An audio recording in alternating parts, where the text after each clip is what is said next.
Animal Farm by George Orwell. A Fairy Story. Chapter 1. Arjoanus of the Manor Farm had locked the in-houses for the night, but was too drunk to remember to shut the pop-holes. With the ring of light from his lantern dancing from side to side, he lurched across the yard, kicking off his boots at the back door, drew himself a last glass of beer from the barrel in the scullery, and made his way up to bed, where Mrs. Jones was already snoring. As soon as the light in the bedroom went out, there was a stirring and a fluttering all through the farm buildings. Word had gone round during the day that old Major, the prize middle white boar, had had a strange dream on the previous night and wished to communicate it to the other animals. It had been agreed that they should all meet in the big barn as soon as Mr. Jones was safely out of the way. Old Major, so he was always called, though the name under which he had been exhibited was Willingdon Beauty, was so highly regarded on the farm that everyone was quite ready to lose an hour's sleep in order to hear what he had to say. At one end of the big barn, on a sort of raised platform, Major was already ensconced on his bed of straw, under a lantern which hung from a beam. He was 12 years old and had lately grown rather stout, but he was still a majestic-looking pig, with a wise and benevolent appearance in spite of the fact that his tushes had never been cut. Before long the other animals began to arrive and make themselves comfortable after their different fashions. First came the 3 dogs, Bluebell, Jessie, and Pincher, and then the pigs who settled down in the straw immediately in front of the platform. The hens perched themselves on the windowsills, the pigeons fluttered up to the rafters, the sheep and cows lay down behind the pigs and began to chew the cud. The 2 cart horses, Boxer and Clover, came in together, walking very slowly and setting down their vast hairy hoofs with great care lest there should be some small animal concealed in the straw. Clover was a stout motherly mare approaching middle life, who had never quite got her figure back after her 4th foal. Boxer was an enormous beast, nearly 18 hands high, and as strong as any 2 ordinary horses put together.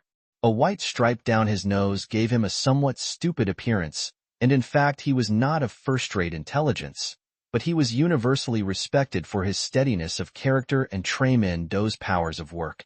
After the horses came Muriel, the white goat, and Benjamin. The donkey, Benjamin, was the oldest animal on the farm and the worst-tempered. He seldom talked, and when he did it was usually to make some cynical remark. For instance, he would say that God had given him a tail to keep the flies off, but that he would sooner have had no tail and no flies. Alone among the animals on the farm, he never laughed. If asked why, he would say that he saw nothing to laugh at. Nevertheless, without openly admitting it, he was devoted to Boxer. The 2 of them usually spent their Sundays together in the small paddock beyond the orchard, grazing side by side and never speaking. The 2 horses had just lain down when a brood of ducklings, which had lost their mother, filed into the barn, cheeping feebly and wandering from side to side to find some place where they would not be trodden on. Clover made a sort of wall round them with her great foreleg, and the ducklings nestled down inside it and promptly fell asleep. At the last moment Molly, the foolish, pretty white mare who drew Mr. Jones's trap, came mincing daintily in, chewing at a lump of sugar. She took a place near the front and began flirting her white mane, hoping to draw attention to the red ribbons it was plaited with.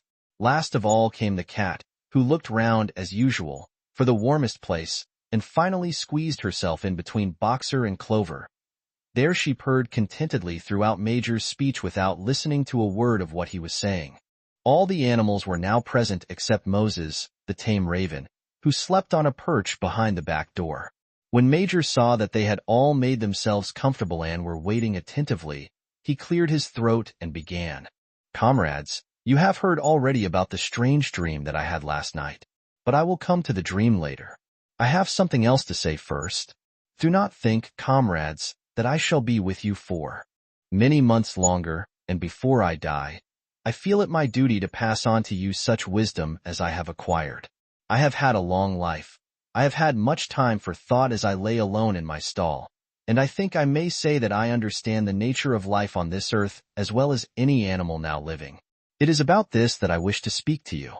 Now, comrades, what is the nature of this life of ours? Let us face it. Our lives are miserable, laborious, and short. We are born. We are given just so much food as will keep the breath in our bodies. and those of us who are capable of it are forced to work to the last atom of our strength. And the very instant that our usefulness has come to an end, we are slaughtered with hideous cruelty. No animal in England knows the meaning of happiness or leisure after he is a year old. No animal in England is free. The life of an animal is misery and slavery. That is the plain truth. But is this simply part of the order of nature? Is it because this land of ours is so poor that it cannot afford a decent life to those who dwell upon it? No, comrades, 1,000 times no. The soil of England is fertile, its climate is good, it is capable of affording food in abundance to an enormously greater number of animals than now inhabit it. This single farm of ours would support a dozen horses, 20 cows, hundreds of sheep, and all of them living in a comfort and a dignity that are now almost beyond our imagining. Why then do we continue in this miserable condition? Because nearly the whole of the produce of our labor is stolen from us by human beings. There, comrades, is the answer to all our problems. It is summed up in a single word. Man is the only real enemy we have.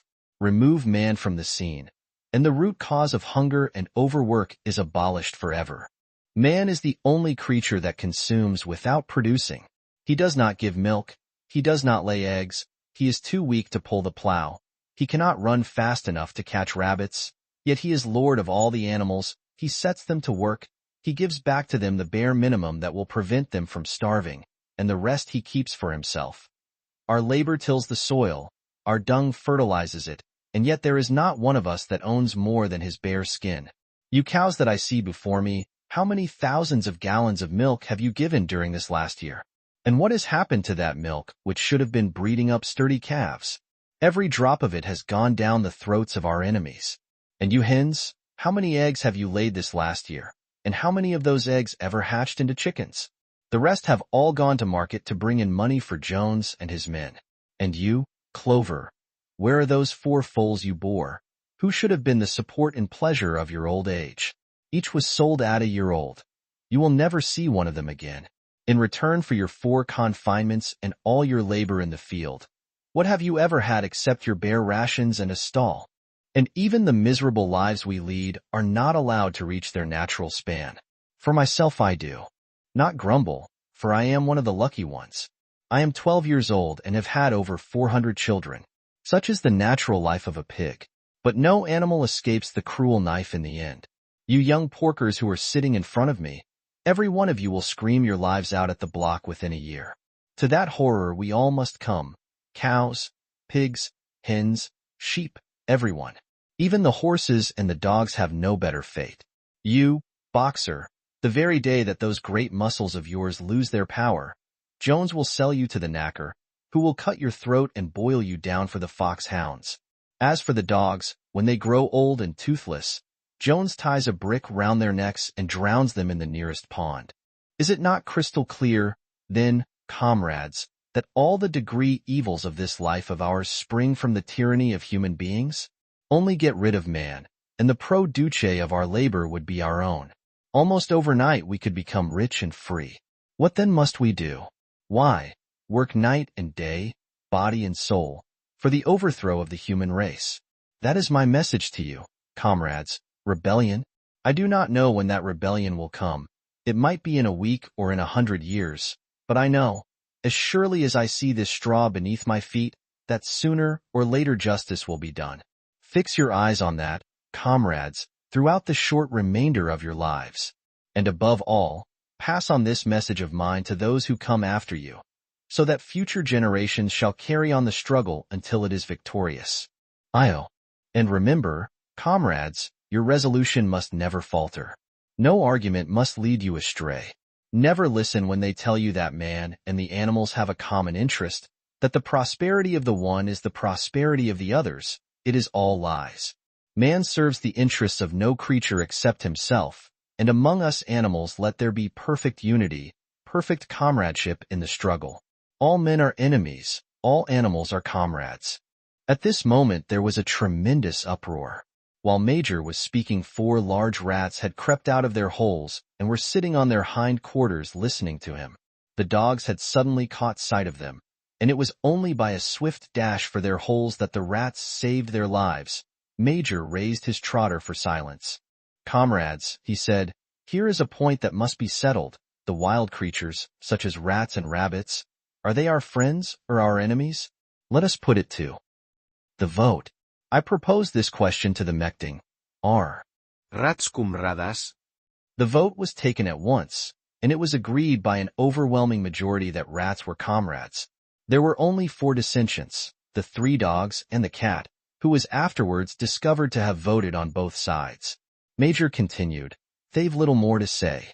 I merely repeat, remember your duty of enmity towards man and his ways. Whatever goes ton fervoviegs is an enemy, whatever goes op sla I that I is a friend. And remen, against man, we must not come to resemble him. Even when you have conquered him, do not adopt his vices. No animal must ever live in a house, or sleep in a bed, or wear clothes, or drink alcohol, or smoke tobacco, or touch money, or engage in trade. All the habits of man are evil. And, above all, no animal must ever tyrannize over his own kind. Weak or strong, clever or simple, we are all brothers. No animal must ever kill any other animal. All animals are equal.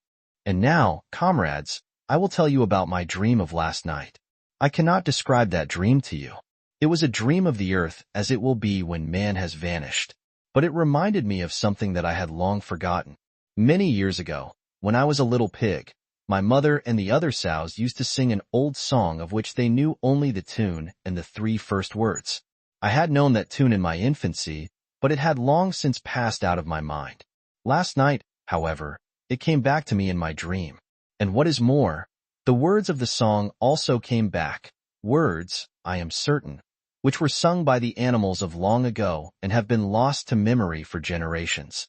I will sing you that song now, comrades. I am old and my voice is hoarse, but when I have taught you the tune, you can sing it better for yourselves. It is called Beasts of England. Old Major cleared his throat and began to sing. As he had said, his voice was hoarse, but he sang well enough, and it was a stirring tune, something. Between Clementine and La Cucaracha, the words ran, "Beasts of England, beasts of Ireland, beasts of every land and clime, hearken to my joyful tidings of the golden future time.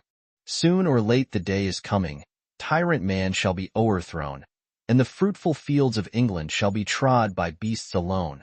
Rings shall vanish from our noses, and the harness from our back, bit and spur shall rust forever, cruel whips no more shall crack. Riches more than mind can picture, wheat and barley, oats and hay, clover, beans, and mangelwurzels shall be ours upon that day. Bright will shine the fields of England, purer shall its waters be, sweeter yet shall blow its breezes, on the day that sets us free. For that day we all must labor, though we die before it break. Cows and horses, geese and turkeys, all must toil for freedom's sake. Beasts of England, beasts of Ireland, beasts of every land and clime, hearken well and spread my tidings of the golden future time." The singing of this song threw the animals into the wildest excitement. Almost before Major had reached the end, they had begun singing it for themselves. Even the stupidest of them had already picked up the tune and a few of the words, and as for the clever ones, such as the pigs and dogs, they had the entire song by heart within a few minutes, and then, after a few preliminary tries, the whole farm burst out into Beasts of England in tremendous unison. The cows lowed it, the dogs whined it, the sheep bleated it, the horses whinnied it, the ducks quacked it. They were so delighted with the song that they sang it right through 5 times in succession, and might have continued singing it all night if they had not been interrupted. Unfortunately, the uproar awoke Mr. Jones, who sprang out of bed, feeling sure that there was a fox in the yard. He seized the gun which always stood in a corner of his bedroom, and let fly a charge of No. 6 shot into the darkness. The pellets buried themselves in the wall of the barn, and the meeting broke up hurriedly. Everyone fled to his own sleeping place. The birds jumped on to their perches, the animals settled down in the straw, and the whole farm was asleep in a moment.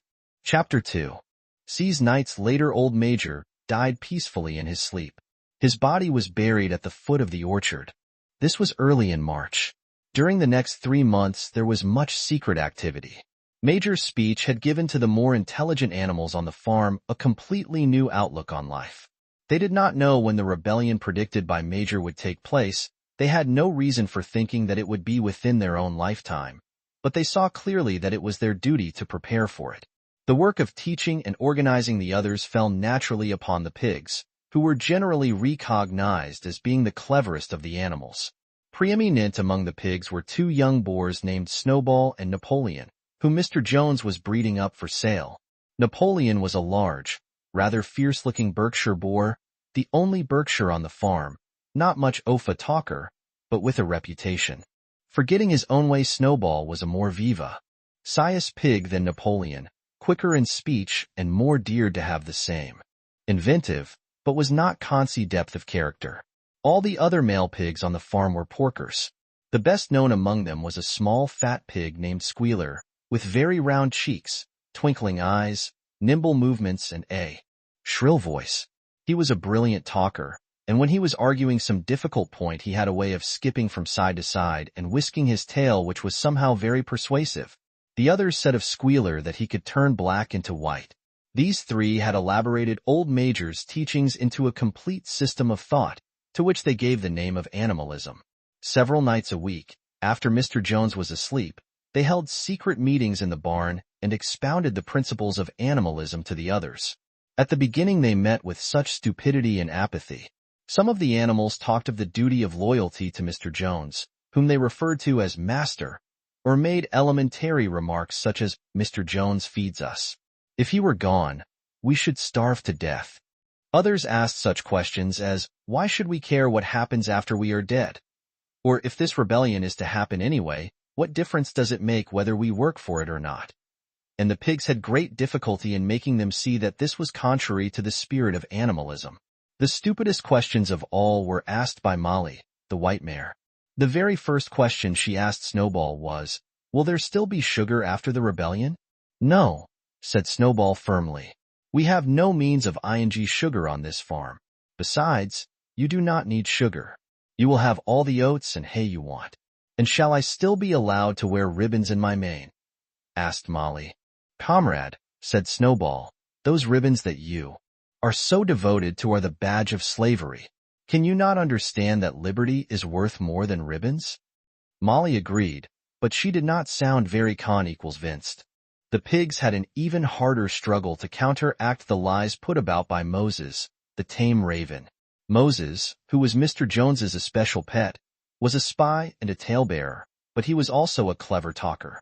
He claimed to know of the existence of a mysterious country called Sugar Candy Mountain, to which all animals went when they died. It was situated somewhere up in the sky, a little distance beyond the clouds, Moses said. In Sugar Candy Mountain it was Sunday 7 days a week, clover was in season all the year round, and lump sugar and linseed cake grew on the hedges. The animals hated Moses because he told tales and did not work, but some of them believed in Sugar Candy Mountain, and the pigs had to argue very hard to persuade them that there was no such place. Their most faithful disciples were the 2 cart horses, Boxer and Clover. These 2 had great difficulty in thinking anything out for themselves, but having once accepted the pigs as their teachers, they absorbed everything that they were told, and passed it on to the other animals by simple arguments. They were unfailing in their attendance at the secret meetings in the barn, and led the singing of Beasts of England, with which the meetings always ended. Master had been a capable farmer, but of late he had fallen on evil days. He had become much disheartened after losing money in a lawsuit, and had taken to drinking more than was good for him. For whole days at a time he would lounge in his Windsor chair in the kitchen, reading the newspapers, drinking, and occasionally feeding Moses on crusts of bread soaked in beer. His men were idle and dishonest. The fields were full of weeds, the buildings wanted roofing, the hedges were neglected, and the animals were underfed. June came, and the hay was almost ready for cutting. On Midsummer's Eve, which was a Saturday, Mr. Jones went into Willingdon and got so drunk at the Red Lion that he did not come back till midday on Sunday. The men had milked the cows in the early morning and then had gone out rabbiting, without bothering to feed the animals. When Mr. Jones got back, he immediately went to sleep on the drawing-room sofa with the news of the world over his face, so that when evening came, the animals were still unfed. At last they could stand it no longer. One of the cows broke in the door of the store shed with her horns, and all the animals began to help themselves from the bins. It was just then that Mr. Jones woke up. The next moment he and his 4 men were in the store shed with whips in their hands, lashing out in all directions. This was more than the hungry animals could bear. With one accord, though nothing of the kind had been planned beforehand, they flung themselves upon their tormentors. Jones and his men suddenly found themselves being butted and kicked from all sides. The situation was quite out of their control. They had never seen animals behave like this before, and this sudden uprising of creatures, whom they were used to thrashing and maltreating, just as they chose, frightened them almost out of their wits. After only a moment or two they gave up, trying to defend themselves, and took to their heels. A minute later all 5 of them were in full flight, down the car track that led to the main road, with the animals pursuing them in triumph. Mrs. Jones looked out of the bedroom window, saw what was happening, hurriedly flung a few possessions into a carpet bag, and slipped out of the farm by another way. Moses sprang off his perch and flapped after her, croaking loudly. Meanwhile the animals had chased Jones and his men out onto the road and slammed the 5-barred gate behind them. And so, almost before they knew what was happening, the rebellion had been successfully carried through. Jones was expelled, and the manor farm was theirs. For the first few minutes the animals could hardly believe in their good fortune. Their first act was to gallop in a body right round the boundaries of the farm, as though to make quite sure that no human being was hiding anywhere upon it. Then they raced back to the farm buildings to wipe out the last traces of Jones's hated reign. The harness room at the end of the stables was broken open. The bits, the noserings, the dog chains, the cruel knives with which Mr. Jones had been used to castrate the pigs and lambs, were all hung down the well. The reins, the halters, the blinkers, the degrading nosk bags, were thrown onto the rubbish fire which was burning in the yard. So were the whips. All the animals capered with joy when they saw the whips going up in flames. Snowball also threw onto the fire the ribbons with which the horses' manes and tails had usually been decorated on market days. Ribbons, he said, should be considered as clothes, which are the mark of a human being. All animals should go naked. When Boxer heard this, he fetched the small straw hat which he wore in summer to keep the flies out of his ears, and flung it onto the fire with the rest. In a very little while the animals had destroyed everything that reminded them of Mr. Jones.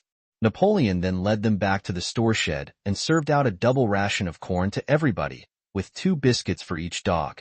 Then they sang Beasts of England, from end to end 7 times tunning, and after that they settled down for the night and slept as they had never slept before.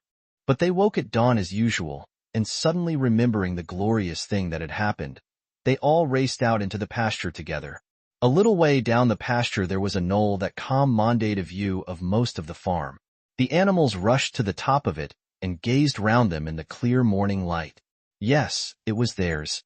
Everything that they could see was theirs. In the ecstasy of that thought they gamboled round and round. They hurled themselves into the air in great leaps of excitement. They rolled in the dew. They cropped mouthfuls of the sweet summer grass. They kicked up clods of the black earth and snuffed its rich scent. Then they made a tour of inspection of the whole farm and surveyed with speechless admiration the ploughland, the hayfield, the orchard, the pool, the spinney. It was as though they had never seen these things before, and even now they could hardly believe that it was all their own. Then they filed back to the farm buildings and halted in silence outside the door of the farmhouse. That was theirs too, but they were frightened to go inside. After a moment, however, Snowball and Napoleon butted the door open with their shoulders, and the animals entered in single file, walking with the utmost care for fear of disturbing anything. They tiptoed from room to room, afraid to speak above whisper and gazing with a kind of awe at the believable luxury, at the beds with their Feith mattresses, the looking-glasses, the horsehair so the Brussels carpet, the lithograph of Queen Victoria over the drawing-room mantelpiece, were just coming down the stairs.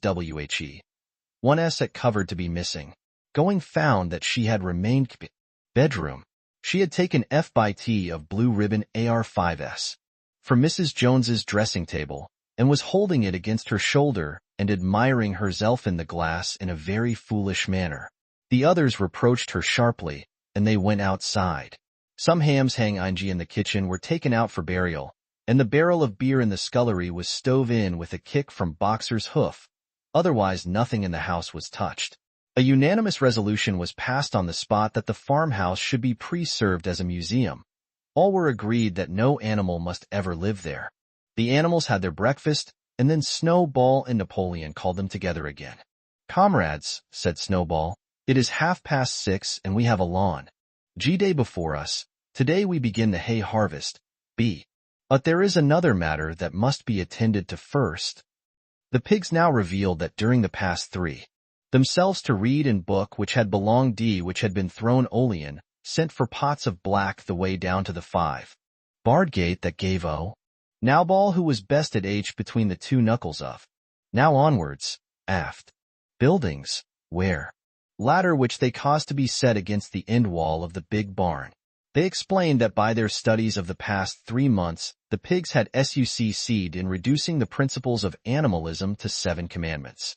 These 7 commandments would now be inscribed on the wall. They would form an unalterable law by which all the animals on Animal Farm must live forever after. With some difficulty, for it is not easy for a pig to balance himself on a ladder, Snowball climbed up and set to work, with Squealer a few rungs below him holding the paint pot. The commandments were written on the tarred wall in great white letters that could be read 30 yards away. They ran thus. The 7 commandments: 1. Whatever goes upon 2 legs is an enemy. 2. Whatever goes upon 4 legs, or has wings, is a friend. 3. No animal shall wear clothes. 4. No animal shall sleep in a bed. 5. No animal shall drink alcohol. 6. No animal shall kill any other animal. 7. All animals are equal. It was very neatly written, and except that friend was written frind, and one of the S's was the wrong way round, the spelling was correct all the way through. Snowball read it aloud for the benefit of the others. All the animals nodded in complete agreement, and the cleverer ones at once began to learn the commandments by heart. "Now, comrades," said Snowball, throwing down the paintbrush, "to the hayfield. Let us make it a point of honor to get in the harvest more quickly than Jones and his men could do." But at this moment the 3 cows, who had seemed uneasy for some time past, set up a loud lowing. They had not been milked for 24 hours, and their udders were almost bursting. After a little thought, the pigs sent for buckets and milked the cows fairly successfully, their trotters being well adapted to this task. Soon there were 5 buckets of frothing creamy milk, at which many of the animals looked with considerable interest. "What is going to happen to all that milk?" said someone. "Jones used sometimes to mix some of it in our mash," said one of the hens. "Never mind the milk," placing himself in front. 0 attended to the harvest. So the animals trooped down to the hayfield to begin the harvest, and when they came back in the evening it was noticed that the milk had disappeared. Chapter 3. Joe. They toiled and sweated to get the hay in, but their efforts were rewarded, for the harvest was an even bigger success than they had hoped. Sometimes the work was hard. The implements had been designed for human beings and not for animals, and it was a great drawback that no animal was able to use any tool that involved standing on his hind legs. But the pigs were so clever that they could think of a way round every difficulty. As for the horses, they knew every inch of the field, and in fact understood the business of mowing and raking far better than Jones and his men had ever done. The pigs did not actually work, but directed and supervised the others. With their superior knowledge, it was natural that they should assume the leadership. Boxer and Clover would harness themselves to the cutter or the horse rake. No bits or reins were needed in these days, of course, and tramped steadily round and round the field with a pig walking behind and calling out, "Gee up, comrade," or "Woe back, comrade," as the case might be, and every animal down to the humblest worked at turning the hay and gathering it. Even the ducks and hens toiled to and fro all day in the sun, carrying tiny wisps of hay in their beaks. In the end, they finished the harvest in 2 days less time than it had usually taken Jones and his men. Moreover, it was the biggest harvest that the farm had ever seen. There was no wastage whatever. The hens and ducks with their sharp eyes had gathered up the very last stalk. and not an animal on the farm had stolen so much as a mouthful. An arrangement with F4 in the Mominx Isle of the Cockerels to call him else and would put in whatever seemed to be most needed before the regular day's work began. His answer to every problem, every setback, was, "I will work harder," which he had adopted as his personal motto. But everyone worked according to his capacity. The hens and ducks, for instance, saved 5 bushels often at the harvest by gathering up the stray grains. Nobody stole. Nobody grumbled over his rations. The quarreling and biting and jealousy which had been normal features of life in the old days had almost disappeared. Nobody shirked, or almost nobody. Molly, it was true, was not good at getting up in the morning, and had a way of leaving work early on the ground that there was a stone in her hoof. And the behavior of the cat was somewhat peculiar. It was soon noticed that when there was work to be done, the cat could never be found. She would vanish for hours on end, and then reappear at meal times, or in the evening after work was over, as though nothing had happened. But she always made such excellent excuses, and purred so affectionately, that it was impossible not to believe in her good intentions. Old Benjamin, the donkey, seemed quite unchanged since the rebellion. He did his work in the same slow, obstinate way as he had done it in Jones's time, never shirking and never volunteering for extra work either. About the rebellion and its results he would express no opinion. When asked whether he was not happier now that Jones was gone, he would say only donkeys live a long time. None of you has ever seen a dead donkey? And the others had to be content with this cryptic son, said there was no work. Breakfast was an hour later than usual, and after breakfast IEEE ceremony, which was observed every week EOA fail. First came the hoisting of the flag. Snowball Ha found in the harness room an old green tablecloth Mrs. Jones's and had painted Onita Hoofanda horn in white. This was run up the flagstaff in the farmhouse garden every Sunday morning.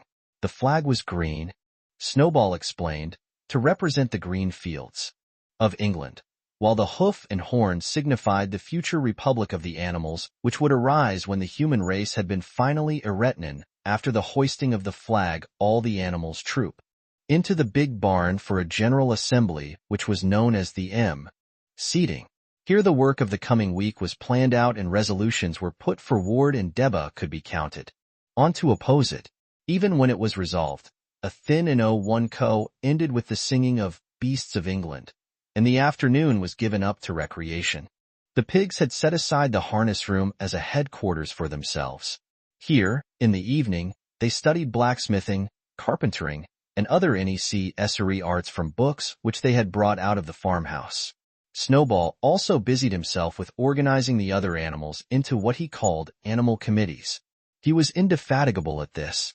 He formed the Egg Production Committee for the hens, the Clean Tails League for the cows, the Wild Comrades Re-Education Committee. The object of this was to tame the rats and rabbits, the Whiter Wool Movement for the sheep, and various others, besides instituting classes in reading and writing. On the whole, these projects were a failure. The attempt to tame the wild creatures, for instance, broke down almost immediately. They continued to behave very much as before, and when treated with generosity, simply took advantage of it. The cat joined the Re-Education Committee and was very active in it for some days. She was seen one day sitting on a roof and talking to some sparrows who were just out of her reach. She was telling them that all animals were now comrades, and that any sparrow who chose could come and perch on her paw, but the sparrows kept their distance. The reading and writing classes, however, were a great success. By the autumn, almost every animal on the farm was literate in some degree. As for the pigs, they could already read and write perfectly. The dogs learned to read fairly well, but were not interested in reading anything except the 7 Commandments. Muriel, the goat, could read somewhat better than the dogs, and sometimes used to read to the others in the evenings from scraps of newspaper which she found on the rubbish heap. Benjamin could read as well as any pig, but never exercised his faculty. So far as he knew, he said, there was nothing worth reading. Clover learnt the whole alphabet, but could not put words together. Boxer could not get beyond the letter D. He would trace out A, B, C, D in the dust with his great hoof, and then would stand staring at the letters with his car's back, sometimes shaking his forelock, trying with all his might to remember what came next and never succeeding. on several occasions. Indeed, he did learn E, F, G, H, but by the time he knew them, it was always discovered that he had forgotten A, B, C, and D. Finally, he decided to be content with the first 4 letters, and used to write them out once or twice every day to refresh his memory. Molly refused to lear any but the 6 letters which spelt her own. These very neatly out of then decorate them with it. None of the other ani further than the let stupider animals. Commandments by Albal declared that mandments could in effect be reduced. Heart. After much thought as in the 7 co. To a single maxim, namely, 4 legs good, 2 legs bad. This, he said, contained the essential principle of animalism. Whoever had thoroughly grasped it would be safe from human influences. The birds at first objected, since it seemed to them that they also had 2 legs, but Snowball proved to them that this was not so. A bird's wing, comrades, he said, is an organ of propulsion and not of manipulation. It should therefore be regarded as a leg. The distinguishing mark of man is the hand, the instrument with which he does all his mischief. The birds did not understand Snowball's long words, but they accepted his explanation, and all the humbler animals set to work to learn the new maxim by heart. 4 legs good, 2 legs bad, was inscribed on the end wall of the barn, above the 7 commandments and in bigger letters. When they had once got it by heart, the sheep developed a great liking for this maxim, and often as they lay in the field they would all start bleating, 4 legs good, 2 legs bad, 4 legs good, 2 legs bad, and keep it up for hours on end, never growing tired of it. Napoleon took no any in mitts. He said that the education of the young W, more important than anything fascia ba, for those who were already grown up. It happened that Jessie and Bluebell had bhsv whelped soon after the hay harvest, giving birth in them to 9 sturdy puppies.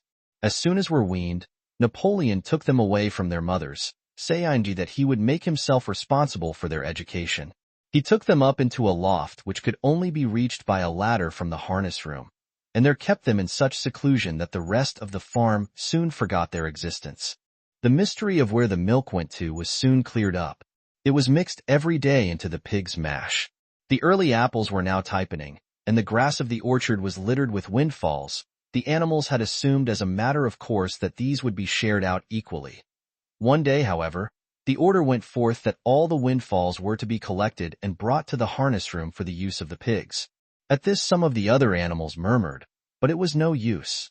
All the pigs were in full agreement on this point, even Snowball and Napoleon. Squealer was sent to make the necessary explanation to the others. "Comrades," he cried, "you do not imagine, I hope, that we pigs are doing this in a spirit of selfishness and privilege? Many of us actually dislike milk and apples. I dislike them myself. Our sole object in taking these things is to preserve our health. Milk and apples, this has been proved by science, comtades, contain substances absolutely necessary to the pig. We pigs are brain workers. The whole management and organization of this farm depend on us. Day and night we are watching over your welfare. It is for your sake that we drink that milk and eat those apples. Do you know what would happen if we pigs failed in our duty? Jones would come back. Yes, Jones would come back.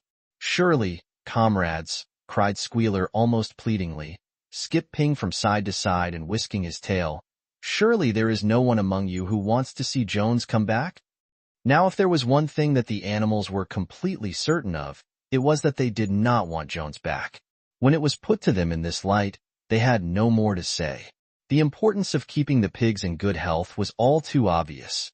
So it was agreed without further argument that the milk and the windfall apples, and also the main crop of apples when they ripened, should be reserved for the pigs alone. Chapter 4. For nothing animals. Z in principle, but Animal Farm were on per of them, which was named Edges in a disgraceful Ilkington, was an easy P0ing, gentle who spent most of his time in fishing or hunting according to the season, was called Pinchfield, was smaller and better kept. Its owner was a Mr. Frederick, a tough, shrewd man, perpetually involved in lawsuits and with a name for driving hard bargains. These two disliked each other so much that it was difficult for them to come to any agreement, even in defense of their own interests. Nevertheless, they were both thoroughly frightened by the rebellion on Animal Farm, and very anxious to prevent their own animals from learning too much about it. At first they pretended to laugh to scorn the idea of animals managing a farm for themselves. The whole thing would be over in a fortnight, they said. They put it about that the animals on the manor farm, they insisted on calling it the manor farm. They would not tolerate the name Animal Farm, were perpetually fighting among themselves, and were also rapidly starving to death. When time passed and the animals had evidently not starved to death, Frederick and Pilkington changed their tune and began to talk of the terrible wickedness that now flourished on Animal Farm. It was given out that the animals there practiced cannibalism, tortured one another with red-hot horseshoes, and had their females in common. This was what came of rebelling against the laws of nature, Frederick and Pilkington said. However, these stories were never fully believed.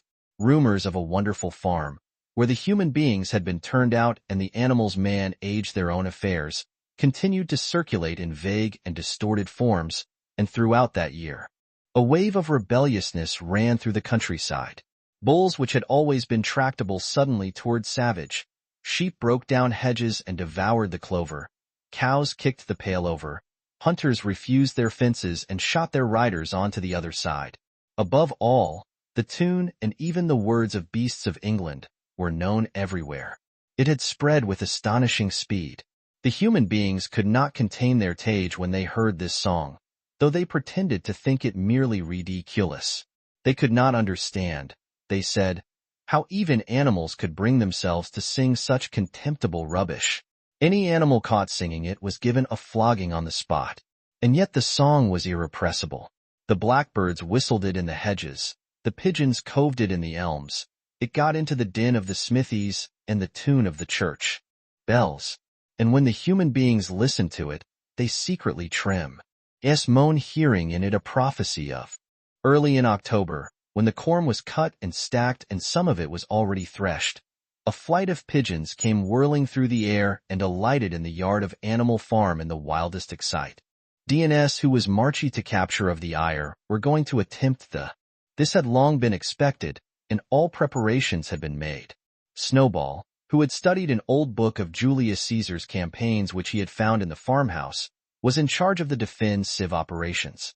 He gave his orders quickly, and in a couple of minutes every animal was at his post. As the human beings approached the farm buildings, Snowball launched his first attack. All the pigeons, to the number of 35, flew to and fro over the men's heads and muted upon them from midair.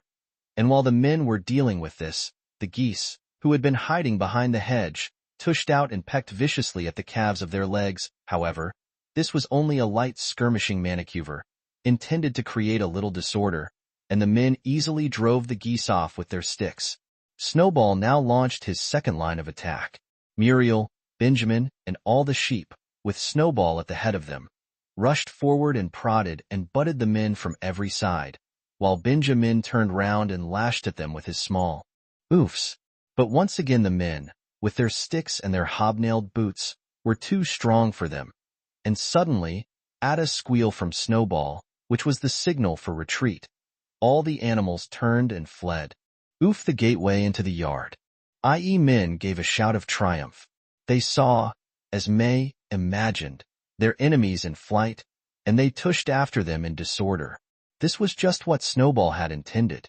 As soon as they were well side the yard, the 3 horses, the 3 cows, and the rest of the pigs, who had been lying in ambush in the cowshed, suddenly emerged in their rear, cutting them off. Snowball now gave the signal for the charge. He himself dashed straight for Jones. Jones saw him coming, raised his gun, and fired. The pellets scored bloody streaks along Snowball's back, and a sheep dropped dead.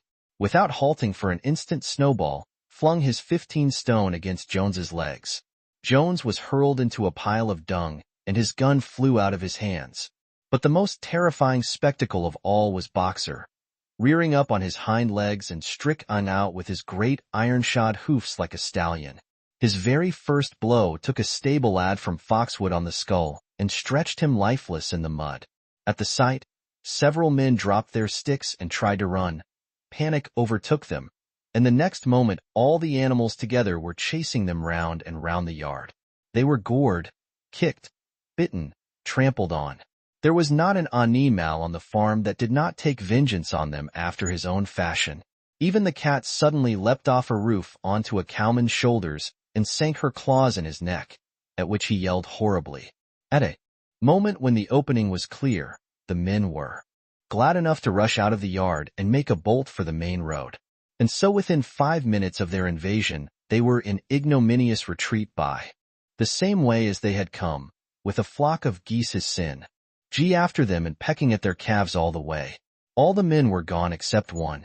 Back in the yard, Boxer was pawing with his hoof at the stable lad who lay face down in the mud, trying to turn him over.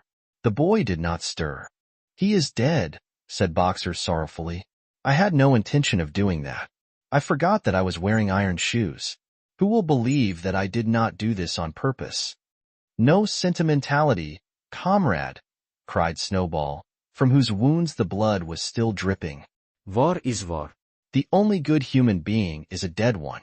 T have no wish to take life, not even human life," repeated Boxer, and his eyes were full of tears. "Where is Molly?" exclaimed somebody. Molly was in fact missing. For a moment there was great alarm.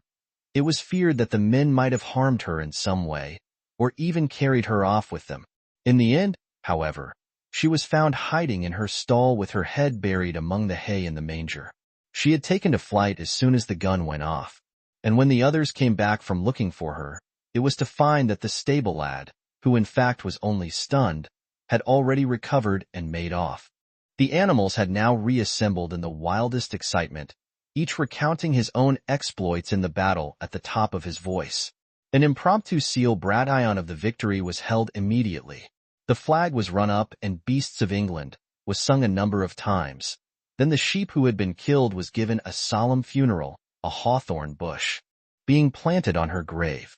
At the graveside, Snowball made a little speech, emphasizing the need for all animals to be ready to die for Animal Farm if need be. The animals decided unanimously to create a military decoration, Animal Hero, First Class, which was conferred there and then on Snowball and Boxer. It consisted of a brass medal. They were really some old horse brasses which had been found in the harness room, to be worn on Sundays and holidays. There was also Animal Hero, Second Class, which was conferred posthumously on the dead sheep. There was much discussion as to what the battle should be called. In the end, it was named the Battle of the Cowshed, since that was where the ambush had been sprung. Mr. Jones's gun had been found lying in the mud, and it was known that there was a supply of cartridges in the farmhouse. It was decided to set the gun up at the foot of the flagstaff, like a piece of artillery, and to fire it twice a year. Once on October the 12th, the anniversary of the Battle of the Cowshed, and once on Midsummer Day, the anniversary of the rebellion. Chapter 5. Winter drew on. Molly became more and more troublesome. She was late for work every morning and excused herself by saying that she had overslept, and she complained of mysterious pains, although her appetite was excellent. On every kind of pretext, she would run away from work and go to the drinking pool, where she would stand foolishly gazing at her own reflection in the water. But there were also rumors of something more serious. One day, as Molly strolled blithely into the yard, flirting her long tail and chewing at a stalk of hay, Clover took her aside. "Molly," she said, "I have something very serious to say to you. This morning I saw you looking over the hedge that divides Animal Farm from Foxwood. One of Mr. Pilkington's men was standing on the other side of the hedge, and one was a long way away, but I am almost certain I saw this. He was talking to you, and you were allowing him to stroke your nose. What does that mean, Molly?" "He didn't. I wasn't." "It isn't true," cried Molly, beginning to prance about and paw the ground. "Molly, look me in the face. Do you give me your word of honor that the man was not struck on your nose?"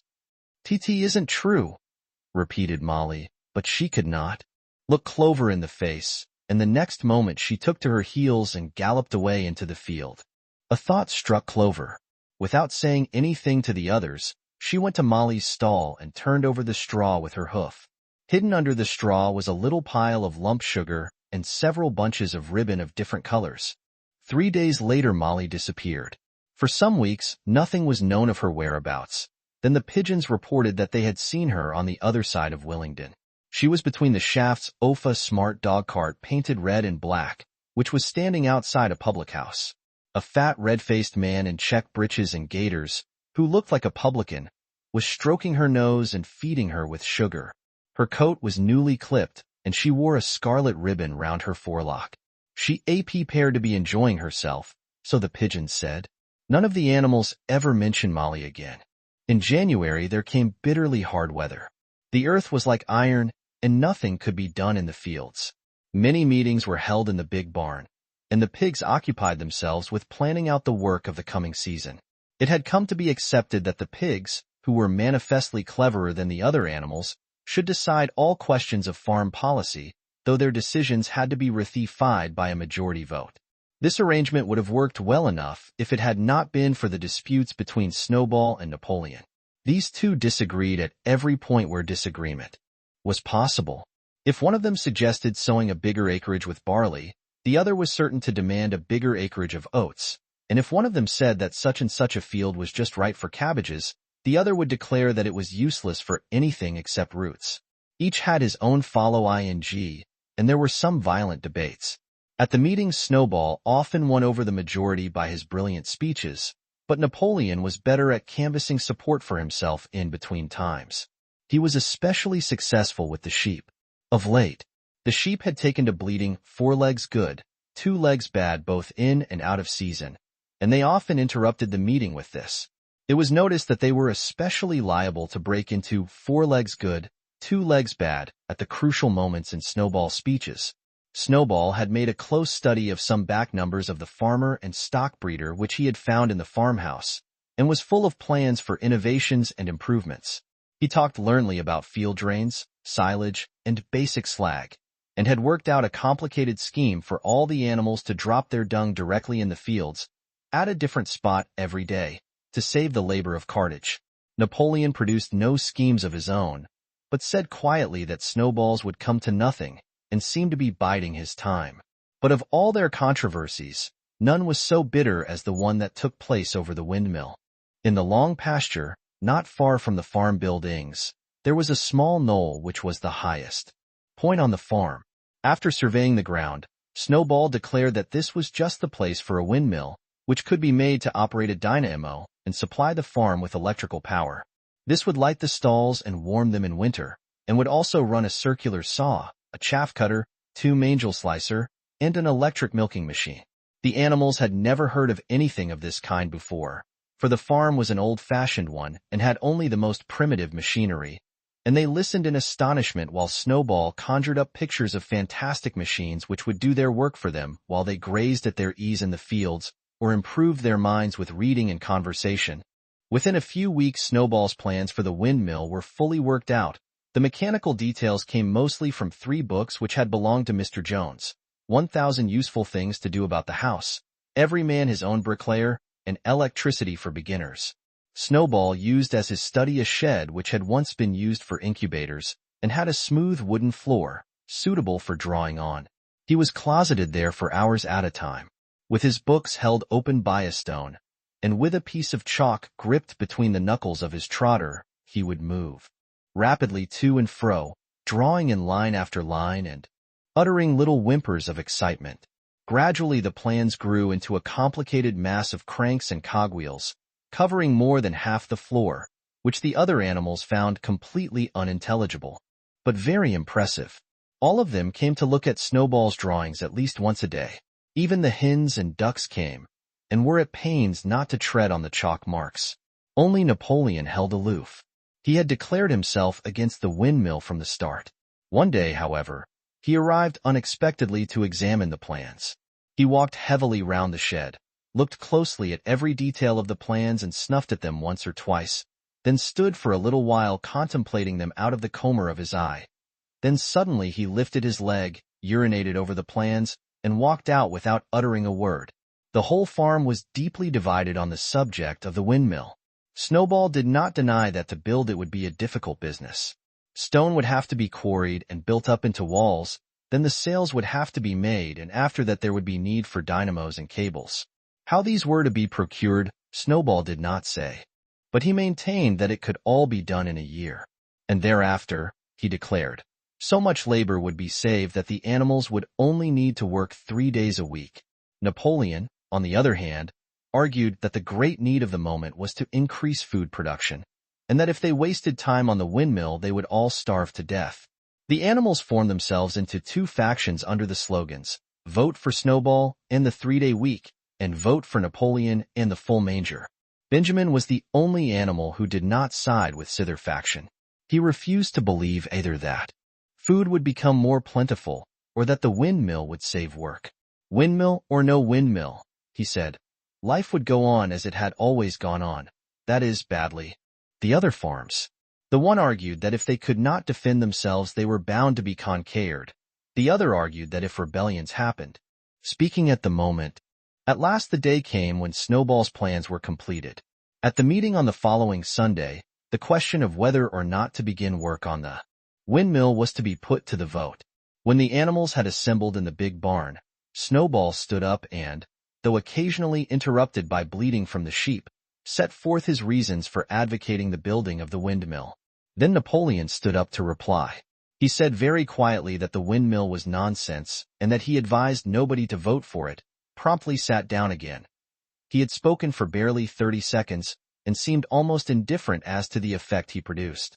At this Snowball sprang to his feet and, shouting down the sheep, who had begun bleating again, broke into a passionate appeal in favor of the windmill. Until now the animals had been about equally divided in their sympathies, but in a moment Snowball's eloquence had carried them away. In glowing sentences he painted a picture of Animal Farm, as it might be when sordid labor was lifted from the animals' backs. His imagination had now run far beyond chaff cutters and turnip slicers. Electricity, he said, could operate threshing machines, plows, harrows, rollers, and reapers and binders, besides supplying every stall with its own electric light, hot and cold water, and an electric heater. By the time he had finished speaking, there was no doubt as to which way the vote would go. But just at this moment Napoleon stood up and, casting a peculiar sidelong look at Snowball, uttered a high-pitched whimper of a kind no one had ever heard him utter before. At this there was a terrible baying sound outside, and 9 enormous dogs wearing brass-studded collars came bounding into the barn. They dashed straight for Snowball, who only sprang from his place just in time to escape their snapping jaws. In a moment he was out of the door and they were after him, too amazed and frightened to speak. All the animals crowded through the door to watch the chase. Snowball was racing across the long pasture that led to the road. He was running as only a pig can, but the dogs were close on his heels. Suddenly he slipped, and it seemed certain that they had him. Then he was up again, running faster than ever. Then the dogs were gaining on him again. One of them all but closed his jaws on Snowball's tail, but Snowball whisked it free just in time. Then he put on an extra spurt and, with a few inches to spare, slipped through a hole in the hedge and was seen no more. Silent and terrified, the animals crept back into the barn. In a moment the dogs came bounding back. At first no one had been able to imagine where these creatures came from, but the problem was soon solved. They were the puppies whom Napoleon had taken away from their mothers and reared privately. Though not yet full grown, they were huge dogs, and as fierce-looking as wolves. They kept close to Napoleon. It was noticed that they wagged their tails to him in the same way as the other dogs had been used to do to Mr. Jones. Napoleon, with the dogs following him, now mounted on to the raised portion of the floor where Major had previously stood to deliver his speech. He announced that from now on the Sunday morning, meetings would come to an end. They were unnecessary, he said, and wasted time. In future, all questions relating to the working of the farm would be settled by a special committee of pigs, presided over by himself. These would meet in private and afterwards communicate their decisions to the others. The animals would still assemble on Sunday mornings to salute the flag, sing Beasts of England, and receive their orders for the week. But there would be no more debates. In spite of the shock that Snowball's expulsion had given them, the animals were dismayed by this announcement. Several of them would have protested if they could have found the right arguments. Even Boxer was vaguely troubled.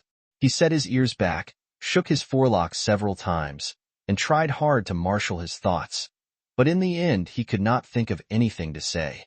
Some of the pigs themselves, however, were more articulate.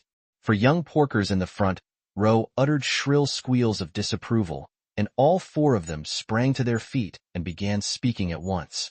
But suddenly the dogs sitting round Napoleon let out deep, menacing growls, and the pigs fell silent and sat down again. Then the sheep broke out into a tremendous bleating of 4 legs good, 2 legs bad, which went on for nearly a quarter of an hour and put an end to any chance of discussion. Afterwards Squealer was sent round the farm to explain the new arrangements to the others. "Comrades," he said, "I trust that every animal here appreciates the sacrifice that Comrade Napoleon has made in taking this extra labor upon himself. Do not imagine, comrade, that leadership is a pleasure. On the contrary, it is a deep and heavy responsibility. No one believes more firmly than Comrade Napoleon that all animals are equal.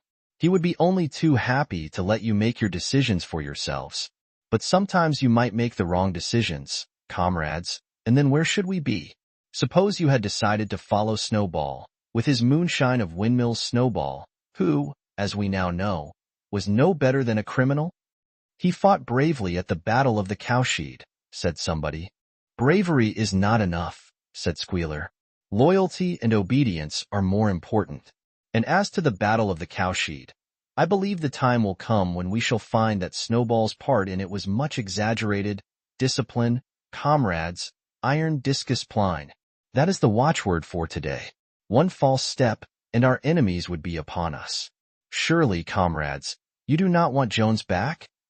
Once again this argument was unanswerable. Certainly the animals did not want Jones back, if holding of debates in Sunday mornings was liable to bring him back, then the debates must stop. Boxer, who had now had time to think things over, voiced the general feeling by saying, "If Comrade Napoleon says it, it must be right." And from then on he adopted the maxim, "Napoleon is always right," in addition to his private motto of, "I will work harder." By this time the weather had broken and the spring plowing had begun. The shed where Snowball had drawn his plans of the windmill had been shut up, and it was assumed that the plans had been rubbed off the floor. Every Sunday morning at 10 o'clock the animals assembled in the big barn to receive their orders for the week. The skull of old Major, now clean of flesh, had been disinterred from the orchard and set up on a stump at the foot of the flagstaff, beside the gun. After the hoisting of the flag, the animals were required to file past the skull in a reverent manner before entering the barn. Nowadays they did not sit all together as they had done in the past. Napoleon, with Squealer and another pig named Minimus, who had a remarkable gift for composing songs and poems, sat on the front of the raised platform, with the 9 young dogs forming a semicircle round them, and the other pigs sitting behind. The rest of the animals sat facing them in the main body of the BAM. Napoleon read out the orders for the week in a gruff, soldierly style, and after a single singing of Beasts of England, all the animals dispersed. On the 3rd Sunday after Snowball's expulsion, the animals were somewhat surprised to hear Napo John announce that the windmill was to be built after all. He did not give any reasons for having changed his mind, but merely warned the animals that this extra task would mean very hard work. It might even be necessary to reduce their rations. The plans, however, had all been prepared, down to the last detail. A special committee of pigs had been at work upon them for the past 3 weeks. The building of the windmill, with various other improvements, was expected to take 2 years. That evening Squealer explained privately to the other animals that Napoleon had never in reality been opposed to the windmill. On the contrary, it was he who had advocated it in the beginning, and the plan which Snowball had drawn on the floor of the incubator shed had actually been stolen from among Napoleon's papers. The windmill was, in fact, Napoleon's own creation. Why, then, asked somebody, had he spoken so strongly against it? Here Squealer looked very sly. That, he said, was Comrade Napoleon's cunning. He had seemed to oppose the windmill, simply as a maneuver to get rid of Snowball, who was a dangerous character and a bad influence. Now that Snowball was out of the way, the plan could go forward without his interference. This, said Squealer, was something called tactics. He repeated a number of times, "Tactics, comrades, tactics," skipping round and whisking his tail with a merry laugh. The animals were not certain what the word meant, but Squealer spoke so persuasively, and the 3 dogs who happened to be with him growled so threateningly, that they accepted his explanation without further questions. Chapter 6. In that year the animals worked like slaves. But they were happy in their work. They grudged no effort or sacrifice, well aware that everything that they did was for the benefit of themselves and those of their kind who would come after them, and not for a pack of idle, thieving human beings. Throughout the spring and summer they worked a 60-hour week, and in August Napoleon announced that there would be work on Sunday afternoons as well. This work was strictly voluntary, but any animal who absented himself from it would have his rations reduced by half. Even so, it was found necessary to leave certain tasks undone. The harvest was a little less successful than in the previous year, and 2 fields which should have been sown with roots in the early summer were not sown because the plowing had not been completed early enough. It was possible to foresee that the coming winter would be a hard one. The windmill presented unexpected difficulties. There was a good quarry of limestone on the farm, and plenty of sand and cement had been found in one of the outhouses, so that all the materials for building were at hand. But the problem the animals could not at first solve was how to break up the stones into pieces of suitable size. There seemed no way of doing this except with picks and crowbars, which no animal could use, because no animal could stand on his hind legs. Only after weeks of vain effort did the right idea occur to somebody, namely, to utilize the force of gravity. Huge boulders, far too big to be used as they were lying all over the bed of the quarry. The animals lashed ropes round these, and then all together, cows, horses, sheep, any animal that could lay hold of the rope. Even the pigs sometimes joined in at critical moments. They dragged them with desperate slowness up the slope to the top of the quarry, where they were toppled over the edge, to shatter to pieces below. Transport on the stone when it was once broken was comparatively simple. The horses carried it off in cart loads, the sheep dragged single blocks, even Muriel and Benjamin yoked themselves into an old Gover equals Nescart and did their share. By late summer a sufficient store of stone had accumulated, and then the building began, under the superintendence of the pigs. But it was a slow, laborious process. Frequently it took a whole day of exhausting effort to drag a single boulder to the top of the quarry, and sometimes when it was pushed over the edge it failed to break. Nothing could have been achieved without Boxer, whose strength seemed equal to that of all the rest of the animals put together. When the boulder began to slip and the animals cried out in despair at finding themselves dragged down the hill, it was always Boxer who strained himself against the rope and brought the boulder to a stop. To see him toiling up the slope inch by inch, his breath coming fast, the tips of his hoofs clawing at the ground, and his great sides matted with sweat, filled everyone with admiration. Clover warned him sometimes to be careful not to overstrain himself, but Boxer would never listen to her. His 2 slogans, "I will work harder," and "Napoleon is always right," seemed to him a sufficient answer to all problems. He had made arrangements with the cockerel to call him 3/4 of an hour earlier in the morning instead of half an hour, and in his spare moments, of which there were not many nowadays, he would go alone to the quarry, collect a load of broken stone, and drag it down to the site of the windmill unassisted. The animals were not badly off throughout that summer, in spite of the hardness of their work. If they had no more food than they had had in Jones's day, at least they did not have less. The advantage of only having to feed themselves, and not having to support 5 extravagant human beings as well, was so great that it would have taken a lot of failures to outweigh it. And in many ways the animal method of doing things was more efficient and saved labor. Such jobs as weeding, for instance, could be done with a thoroughness impossible to human beings. And again, since no animal now stole, it was unnecessary to fence off pasture from arable land, which saved a lot of labor on the upkeep of hedges and gates. Nevertheless, as the summer wore on, various unforeseen shortages began to make themselves felt.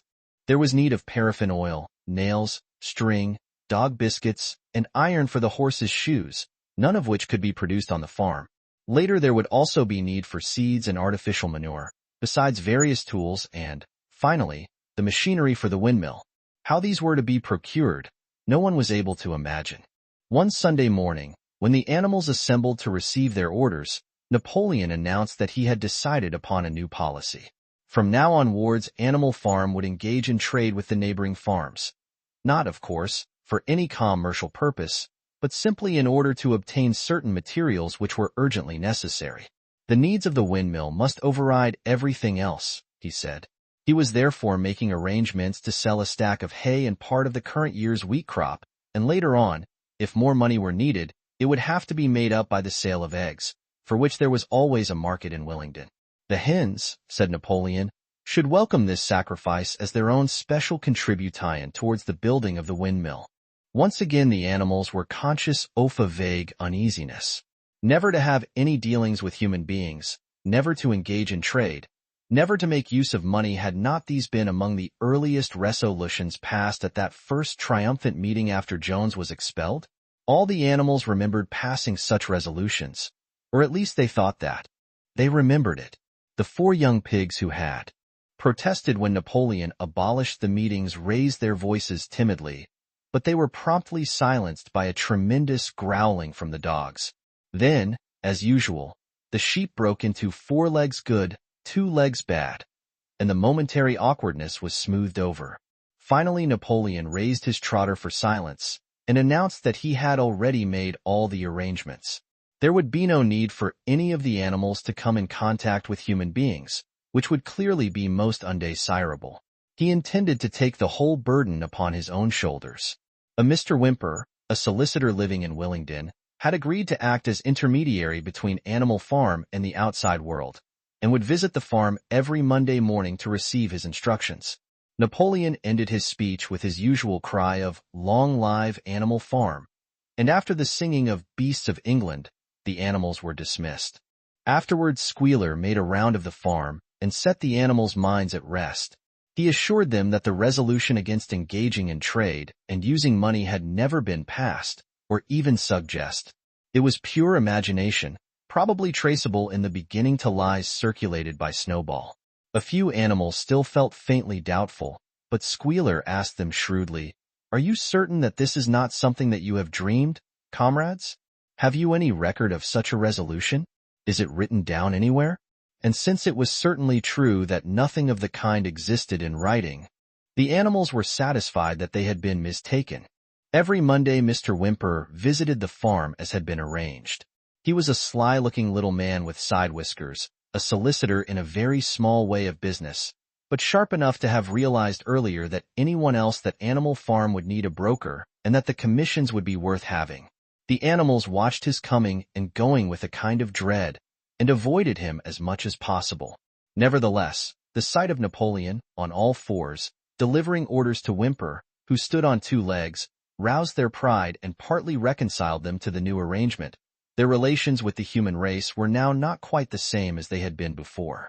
The human beings did not hate Animal Farm any less now that it was prospering. Indeed, the being held it as an article of faith that the farm would go bankrupt sooner or later, and above all, that the windmill would be a failure.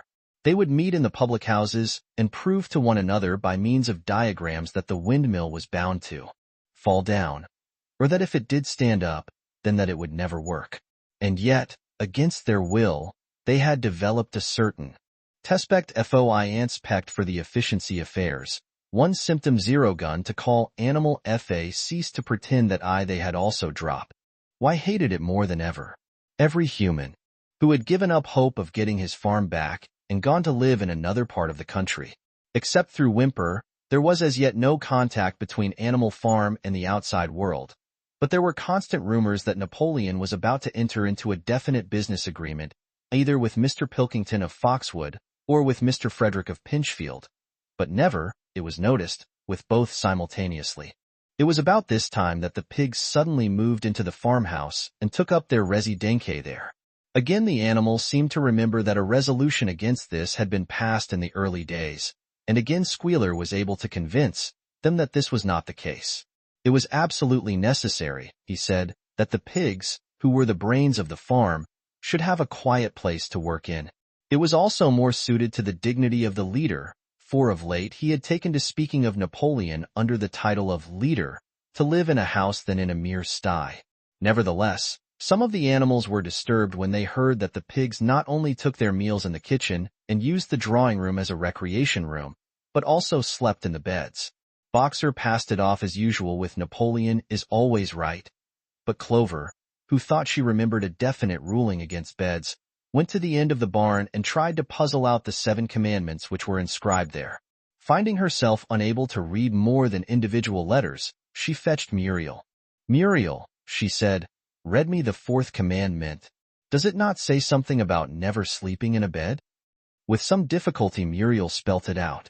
"It says, 'No animal shall sleep in a bed with sheets,'" she announced finally.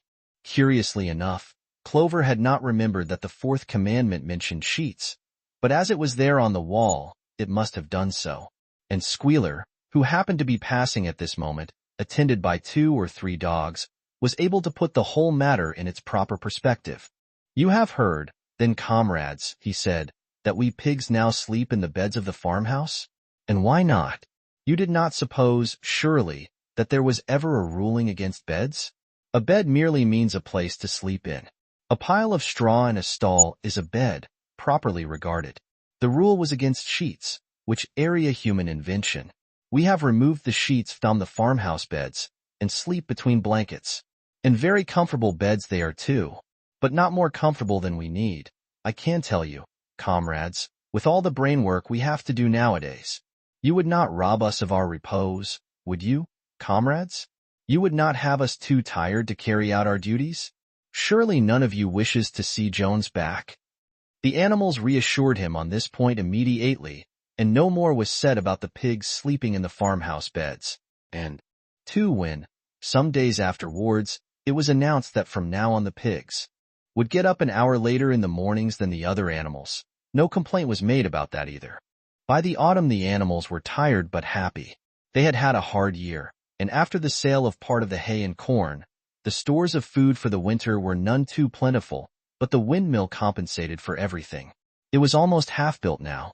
After the harvest there was a stretch of clear dry weather, and the animals toiled harder than ever, thinking it well worthwhile to plod to and fro all day with blocks of stone if by doing so they could raise the walls another foot. Boxer would even come out at nights and work for an hour or 2 on his own by the light of the harvest moon. In their spare moments the animals would walk round and round the half-finished mill, admiring the strength and perpendicularity of its walls, and marveling that they should ever have been able to build anything so imposing. Only old Benjamin refused to grow enthusiastic about the windmill, though, as usual, he would utter nothing beyond the cryptic remark that donkeys live a long time. November came, with raging southwest winds. Building had to stop because it was now too wet to mix the cement. Finally there came a night when the gale was so violent that the farm buildings rocked on their foundations and several tiles were blown off the roof of the barn. The hens woke up squawking with terror because they had all dreamed simultaneously of hearing a gun go off in the distance. In the morning the animals came out of their stalls to find that the flagstaff had blown down and an elm tree at the foot of the orchard had been plucked up like a radish. They had just noticed this when a cry of despair broke from every animal's throat. A terrible sight had met their eyes. The windmill was in ruins. With one accord they dashed down to the spot. Napoleon, who seldom moved out of a walk, raced ahead of them all. Yes, there it lay, the fruit of all their struggles, leveled to its foundations. The stones they had broken and carried so laboriously scattered all around. Unable at first to speak, they stood gazing mournfully at the litter of fallen stone. Napoleon paced to and fro in silence, occasionally snuffing at the ground. His tail had grown rigid and twitched sharply from side to side, a sign in him of intense mental activity. Suddenly he halted as though his mind were made up. "Comrades," he said quietly, "do you know who is responsible for this? Do you know the enemy who has come in the night and overthrown our windmill? Snowball!" He suddenly roared in a voice of thunder. "Snowball has done this thing. In sheer malignity, thinking to set back our plans and avenge himself for his ignominious expulsion. This traitor has crept here under cover of night and destroyed our work of nearly a year. Comrades, here and now I pronounce the death sentence upon Snowball. Animal hero, 2nd class, and half a bushel of apples to any animal who brings him to justice. A full bushel to anyone who captures him alive." The animals were shocked beyond measure to learn that even Snowball could be guilty of such an action. There was a cry of indignation, and everyone began thinking out ways of catching Snowball if he should ever come back.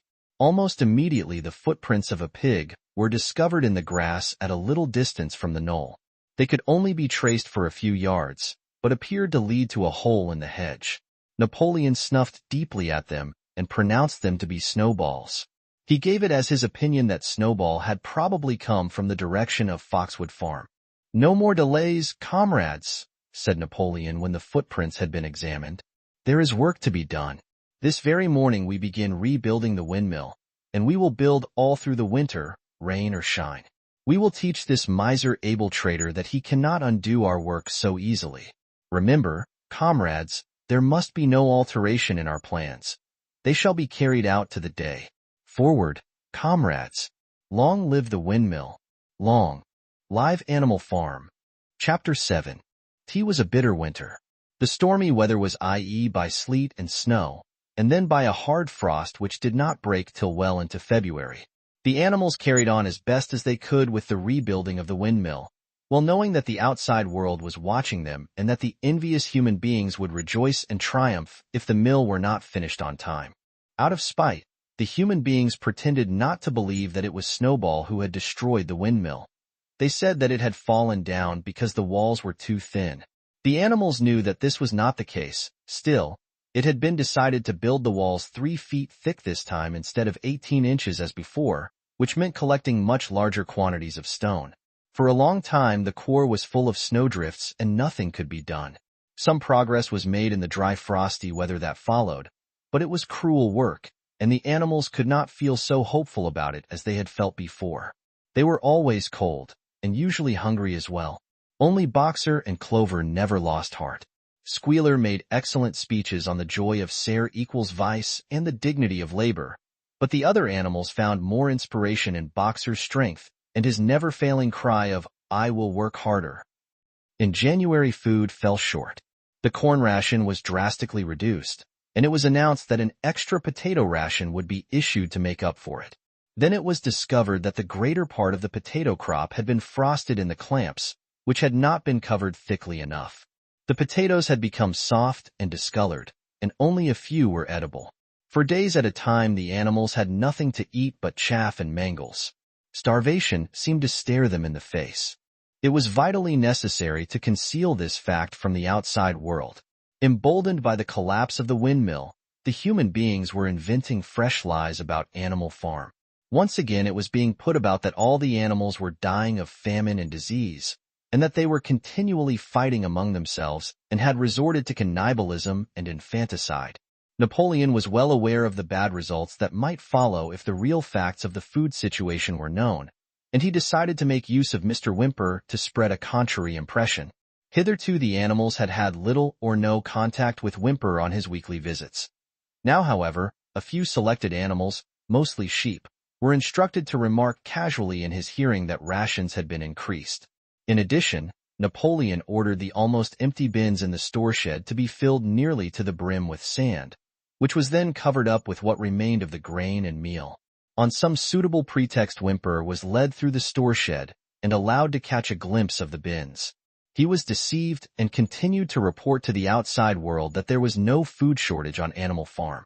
Nevertheless, towards the end of January, it became obvious that it would be necessary to procure some more tain from somewhere. In these days Napoleon rarely appeared in public, but spent all his time in the farmhouse, which was guarded at each door by fierce-looking dogs. When he did emerge, it was in a ceremonial manner, with an escort of 6 dogs who closely surrounded him and growled if anyone came too near. Frequently he did not even appear on Sunday mornings, but issued his orders through one of the other pigs, usually Squealer.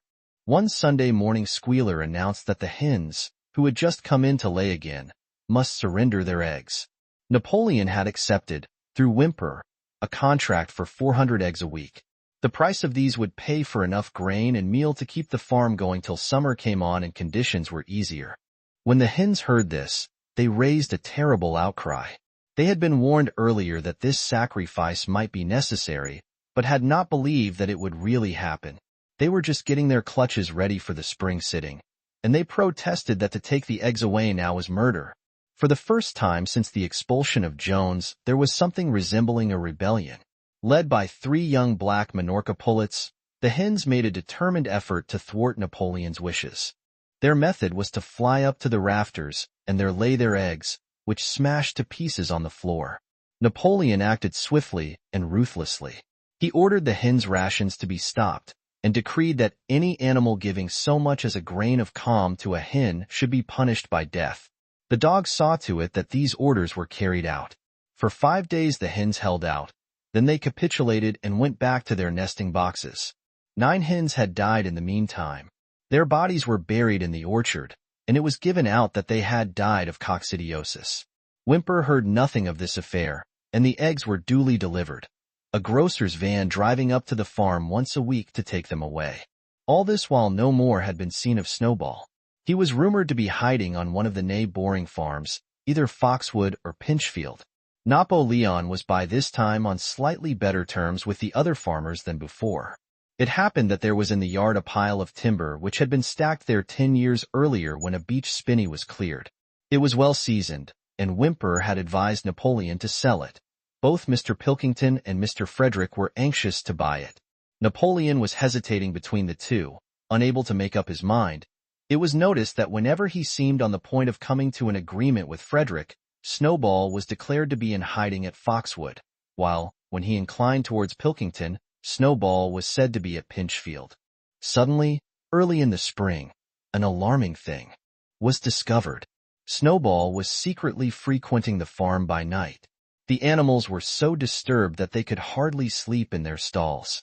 Every night, it was said, he came creeping in under cover of darkness and performed all kinds of mischief. He stole the corn, he upset the milk pails, he broke the eggs, he trampled the seed beds, he gnawed the bark off the fruit trees. Whenever anything went wrong it became usual to attribute it to Snowball. If a window was broken or a drain blocked up, someone was certain to say that Snowball had come in the night and done it. And when the key of the store shed was lost, the whole farm was convinced that Snowball had thrown it down the well. Curiously enough, they went on believing this even after the mislaid key was found under a sack of meal. The cows declared unanimously that Snowball crept into their stalls and milked them in their sleep. The rats, which had been troublesome that winter, were also said to be in league with Snowball. Napoleon decreed that there should be a full investigation into Snowball's activities. With his dogs and attendants he set out and made a careful tour of inspection of the farm buildings, the other animals following at a respectful distance. At every few steps Napoleon stopped and snuffed the ground for traces of Snowball's footsteps, which, he said, he could detect by the smell. He snuffed in every corner, in the barn, in the cowshed, in the henhouses, in the vegetable garden, and found traces of Snowball almost everywhere. He would put his snout to the ground, give several deep sniffs, and exclaim in a terrible voice, "Snowball! He has been here. I can smell him distinctly." And at the word Snowball all the dogs let out blood-curdling growls and showed their side teeth. The animals were thoroughly frightened. It seemed to them as though Snowball were some kind of invisible influence, pervading the air about them and menacing them with all kinds of dangers. In the evening Squealer called them together, and with an alarmed expression on his face, told them that he had some serious news to report. "Comrades," cried Squealer, making little nervous skips, "a most terrible thing has been discovered. Snowball has sold himself to Frederick of Pinchfield Farm, who is even now plotting to attack us and take our farm away from us. Snowball is to act as his guide when the attack begins. But there is worse than that. We had thought that Snowball's rebellion was caused by his vanity and ambition. But we were wrong, comrades. Do you know what the real reason was? Snowball was in league with Jones from the very start. He was Jones's secret agent all the time. It has all been proved by documents which he left behind him and which we have only just discovered. To my mind this explains a great deal, comrades. Did we not see for ourselves how he attempted, fortunately without success, to get us defeated and destroyed at the Battle of the Cowshed? The animals were stupefied. This was a wickedness far outdoing Snowball's destruction of the windmill. But it was some minutes before they could fully take it in. They all remembered, or thought they remembered, how they had seen Snowball charging ahead of them in the Battle of the Cowshed, how he had rallied and encouraged them at every turn, and how he had not paused for an instant even when the pellets from Jones's gun had wounded his back. At first it was a little difficult to see how this fitted in with his being on Jones's side. Even Boxer, who seldom asked questions, was puzzled. He lay down, tucked his forehoofs beneath him, shut his eyes, and with a hard effort managed to formulate his thoughts. "I do not believe that," he said. "Snowball fought bravely at the Battle of the Cowshed. I saw him myself. Did we not give him Animal Hero, First Class, immediately afterwards? That was our mistake, comrade, for we know now it is all written down in the secret documents that we have found, that in reality he was trying to lure us to our doom." "But he was wounded," said Boxer. "We all saw him running with blood." "That was part of the arrangement," cried Squealer. "Jones's shot only grazed him. I could show you this in his own writing, if you were able to read it. The plot was for Snowball, at the critical moment, to give the signal for flight and leave the field to the enemy. And he very nearly succeeded. I will even say, comrades, he would have succeeded if it had not been for our heroic leader, Comrade Napoleon. Do you not remember how, just at the moment when Jones and his men had got inside the yard, Snowball suddenly turned and fled, and many animals followed him? And do you not remember, too, that it was just at that moment, when panic was spreading and all seemed lost, that Comrade Napoleon sprang forward with a cry of death to humanity, and sank his teeth in Jones's leg? Surely you remember that, comrades?" exclaimed Squealer, frisking from side to side. Now when Squealer described the scene so graphically, it seemed to the animals that they did remember it. At any rate, they remembered that at the critical moment of the battle Snowball had turned to flee, but Boxer was still a little uneasy. "I do not believe that Snowball was a traitor at the beginning," he said finally. "What he has done since is different. But I believe that at the Battle of the Cowshed he was a good comrade.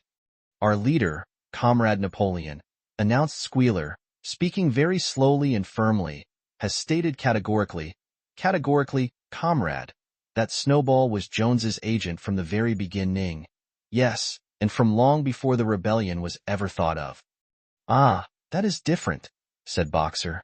"If Comrade Napoleon says it, it must be right." "That is the true spirit, comrade," cried Squealer, but it was noticed he cast a very ugly look at Boxer with his little twinkling eyes. He turned to go, then paused and added impressively, "I warn every animal on this farm to keep his eyes very wide open, for we have reason to think that some of Snowball's secret agents are lurking among us at this moment."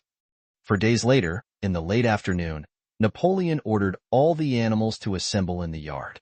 When they were all gathered together, Napoleon emerged from the farmhouse, wearing both his medals, for he had recently awarded himself Animal Hero, First Class, and Animal Hero, Second Class, with his 9 huge dogs frisking round him and uttering growls that sent shivers down all the animal spines.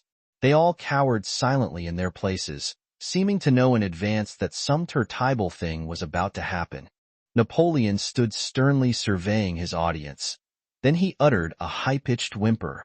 Immediately the dogs bounded forward, seized 4 of the pigs by the ear and dragged them, squealing with pain and terror, to Napoleon's feet. The pigs' ears were bleeding, the dogs had tasted blood, and for a few moments they appeared to go quite mad. To the amazement of everybody, 3 of them flung themselves upon Boxer.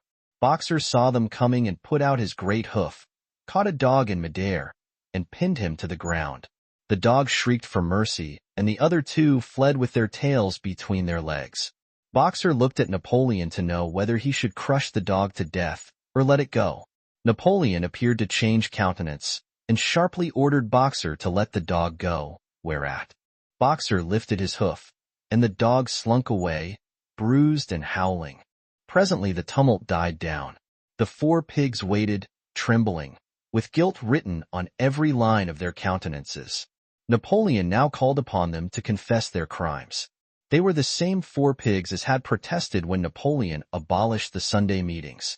Without any further prompting, they confessed that they had been secretly in touch with Snowball ever since his expulsion, that they had collaborated with him in destroying the windmill, and that they had entered into an agreement with him to hand over Animal Farm to Mr. Frederick. They added that Snowball had privately admitted to them that he had been Jones's secret agent for years past. When they had finished their confession, the dogs promptly tore their throats out, and in a terrible voice Napoleon demanded whether any other animal had anything to confess. The three hens who had been the ringleaders in the attempted rebellion over the eggs now came forward and stated that Snowball had appeared to them in a dream and incited them to disobey Napoleon's orders. They, too, were slaughtered. Then a goose came forward and confessed to having secreted 6 ears of calm during the last year's harvest and eaten them in the night. Then a sheep confessed to having urinated in the drinking pool, urged to do this, so she said, by Snowball, and 2 other sheep confessed to having murdered an old ram, an especially devoted follower of Napoleon, by chasing him round and round a bonfire when he was suffering from a cough. They were all slain on the spot. And so the tale of confessions and executions went on, until there was a pile of corpses lying before Napoleon's feet, and the air was heavy with the smell of blood, which had been unknown there since the expulsion of Jones. When it was all over, the remaining animals, except for the pigs and dogs, crept away in a body. They were shaken and miserable. They did not know which was more shocking, the treachery of the animals who had leagued themselves with Snowball, or the cruel retribution they had just witnessed. In the old days there had often been scenes of bloodshed equally terrible, but it seemed to all of them that it was far worse now that it was happening among themselves. Since Jones had left the farm, until today, no animal had killed another animal. Not even a rat had been killed. They had made their way onto the little knoll where the half-finished windmill stood, and with one accord they all lay down as though huddling together for warmth. Clover, Muriel, Benjamin, the cows, the sheep, and a whole flock of geese and hens. Everyone, indeed, except the cat, who had suddenly disappeared just before Napoleon ordered the animals to assemble. For some time nobody spoke. Only Boxer remained on his feet. He fidgeted to and fro, swishing his long black tail against his sides, and occasionally uttering a little whinny of surprise. Finally he said, "I do not understand it. I would not have believed that such things could happen on our farm. It must be due to some fault in ourselves. The solution, as I see it, is to work harder. From now onwards, I shall get up a full hour earlier in the mornings." And he moved off at his lumbering trot and made for the quarry. Having got there, he collected 2 successive loads of stone and dragged them down to the windmill before retiring for the night. The animals huddled about Clover, not speaking. The knoll where they were lying gave them a wide prospect across the countryside. Most of Animal Farm was within their view, the long pasture stretching down to the main road, the hayfield, the spinney, the drinking pool, the plowed fields where the young wheat was thick and green, and the ted roofs of the farm buildings with the smoke curling from the chimneys. It was a clear spring evening. The grass and the bursting hedges were gilded by the level rays of the sun. Never had the farm, and with a kind of surprise they remembered that it was their own farm, every inch of it their own property, appeared to the animals so desirable a place. As Clover looked down the hillside, her eyes filled with tears. If she could have spoken her thoughts, it would have been to say that this was not what they had aimed at when they had set themselves years ago to work for the overthrow of the human race. Major first stirred them to rebellion. If she herself had had any picture of the future, I had been of a society of animals set free from hunger and the whip, all equal, each working according to his capacity, the strong protecting the weak, as she had protected the last brood of ducklings with her foreleg on the night of Major's speech. Instead, she did not know why, they had come to a time when no one dared speak his mind, when fierce, growling dogs roamed everywhere, and when you had to watch your calm tades torn to pieces after confessing to shocking times. There was no thought of rebellion or disobedience in her mind.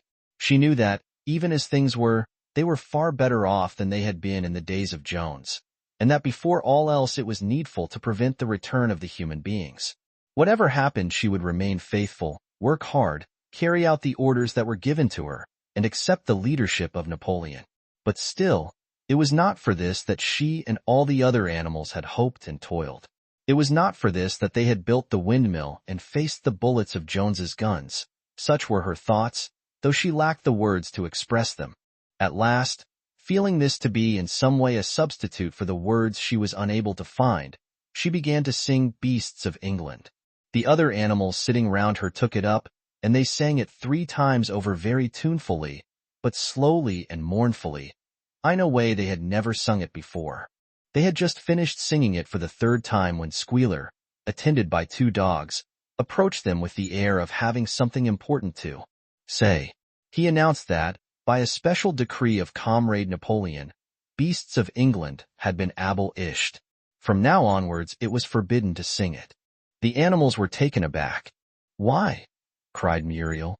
"It is no longer needed, comrade," said Squealer stiffly. "Beasts of England" was the song of the rebellion. But the rebellion is now completed. The execution of the traitors this afternoon was the final act. The enemy, both external and internal, has been defeated. In Beasts of England, we expressed our longing for a better society in days to come. But that society has now been established. Clearly this song has no longer any purpose. Frightened though they were, some of the animals might possibly have protested, but at this moment the sheep set up their usual bleating of 4 legs good, 2 legs bad, which went on for several minutes and put an end to the discussion. So Beasts of England was heard no more. In its place Minimus, the poet, had composed another song which began, Animal Farm, never through me shalt thou come to harm. And this was sung every Sunday morning after the hoisting of the flag. But somehow neither the words nor the tune ever seemed to the animals to come up. To Beasts of England. Chapter 8. Days later, when the terror caused by the executions had died down, some of the animals remembered, or thought they remembered, that the 6th commandment decreed, "No animal shall kill any other animal." And though no one cared to mention it in the hearing of the pigs or the dogs, it was felt that the killings which had taken place did not square with this. Clover asked Benjamin to read her the 6th commandment, and when Benjamin, as usual, said that he refused to meddle in such matters, she fetched Muriel. Muriel read the commandment for her. It ran, "No animal shall kill any other animal without cause." Somehow or other, the last 2 words had slipped out of the animals' memory. But they saw now that the commandment had not been violated. For clearly there was good reason for killing the traitors who had leagued themselves with Snowball. Throughout that year the animals worked even harder than they had worked in the previous year. To rebuild the windmill, with walls twice as thick as before, and to finish it by the appointed date, together with the regular work of the farm, was for tremendous labor. There were times when it seemed to the animals that they worked longer hours and fed no better than they had done in Jones's day. On Sunday morning Squealer, holding down a long strip of paper with his trotter, would read out to them lists of figures proving that the production of every class of foodstuff had increased by 200%, 300%, or 500%, as the case might be. The animals saw no reason to disbelieve him, especially as they could no longer remember very clearly what conditions had been like before the rebellion. All the same, there were days when they felt that they would sooner have had less figures and more food. All orders were now issued through Squealer or one of the other pigs. Napoleon himself was not seen in public as often as once a fortnight. When he did appear, he was attended not only by his retinue of dogs, but by a black cockerel who marched in front of him and acted as a kind of trumpeter, letting out a loud cock-a-doodle-doo before Napoleon spoke.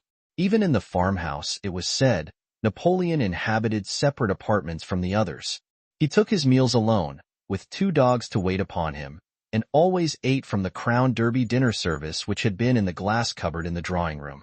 It was also announced that the gun would be fired every year on Napoleon's birthday, as well as on the other 2 anniversaries. Napoleon was now never spoken of simply as Napoleon. He was always referred to in formal style as our leader, Comrade Napoleon, and the pigs liked to invent for him such titles as Father of all animals, Terror of mankind, Protector of the sheepfold, Duckling's friend, and the like. Speeches, Squealer would talk with the tears rolling down his cheeks of Napoleon's wisdom, the goodness of his heart, and the deep love he bore to all animals everywhere, even and especially the equals happy animals who still lived in ignorance and slavery on other farms. It had become usual to give Napoleon the credit for every successful achievement and every stroke of good fortune.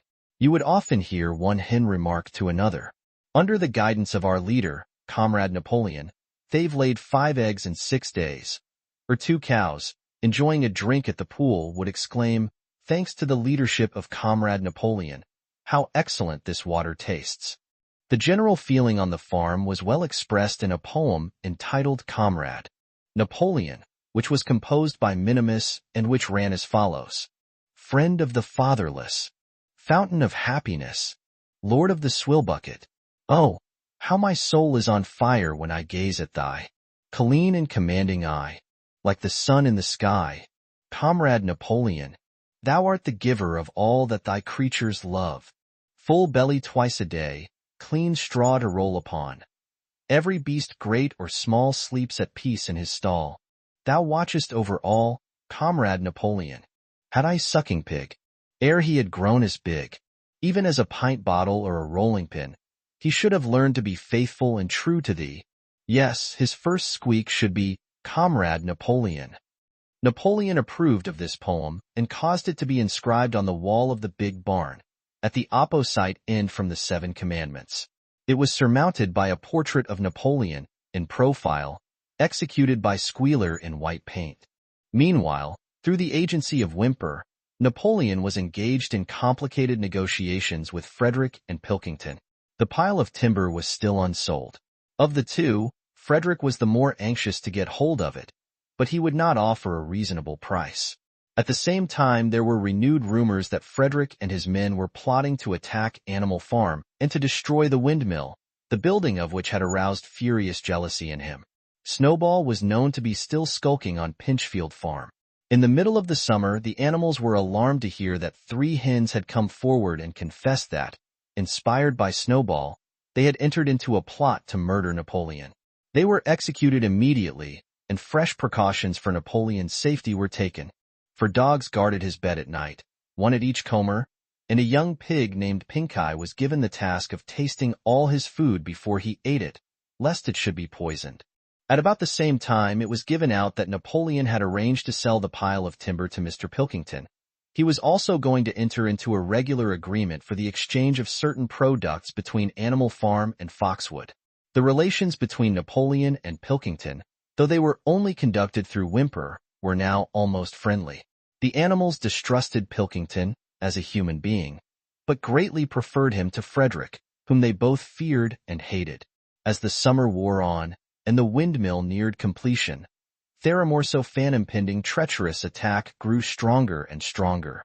Frederick, it was said, intended to bring against them 20 men armed with guns, and he had already bribed the magistrates and police, so that if he could once get hold of the title deeds of Animal Farm, they would ask no questions. Moreover, terrible stories wet sent leaking out from Pinchfield about the cruelties that Frederick practiced upon his animals. He had flogged an old horse to death, he starved his cows, he had killed a dog by throwing it into a furnace, he amused himself in the evenings by making cocks fight with splinters of razor blade tied to their spurs. The animals' blood boiled with rage when they heard of these things being done to their comrades, and sometimes they clamored to be allowed to go out in a body and attack Pinchfield Farm, drive out the humans, and set the animals free. But Squealer counseled them to avoid rash actions and trust in Comrade Napoleon's strategy. Nevertheless, feckling against Frederick continued to run high. One Sunday, Moaming Napoleon appeared in the barn and explained that he had never at any time contemplated selling the pile of timber to Frederick. He considered it beneath his dignity, he said, to have dealings with scoundrels of that decryption. The pigeons who were still sent out to spread tidings of the rebellion were forbidden to set foot anywhere on Foxwood, and were also ordered to drop their former slogan of death to humanity in favor of death to Frederick. In the late summer, yet another of Snowball's machinations was laid bare. The wheat crop was full of weeds, and it was discovered that on one of his nocturnal visits Snowball had mixed weed seeds with the seed corn. A gander who had been privy to the plot had confessed his guilt to Squealer and immediately committed suicide by swallowing deadly nightshade berries. The animals now also learned that Snowball had never, as many of them had believed hitherto, received the order of Animal Hero, First Class. This was merely a legend which had been spread some time after the Battle of the Cowshed by Snowball himself. So far from being decorated, he had been censured for showing cowardice in the battle. Once again some of the animals heard this with a certain bewilderment, but Squealer was soon able to convince them that their memories had been at fault. In the autumn, by a tremendous, exhausting effort, for the harvest had to be gathered at almost the same time, the windmill was finished. The machinery had still to be installed, and Whymper was negotiating the purchase of it, but the structure was completed. In the teeth of every difficulty, in spite of inexperience, of timitive implements, of bad luck, and of Snowball's treachery, the work had been finished punctually to the very day. Tired out but proud, the animals walked round and round their masterpiece, which appeared even more beautiful in their eyes than when it had been built the first time. Moreover, the walls were twice as thick as before. Nothing short of explosives would lay them low this time. And when they thought of how they had labored, what discouragements they had overcome, and the enormous difference that would be made in their lives when the sails were turning and the dynamos running, when they thought of all this, their tiredness forsook them and they gamboled round and round the windmill, uttering cries of triumph. Napoleon himself, attended by his dogs and his cockerel, came down to inspect the completed work.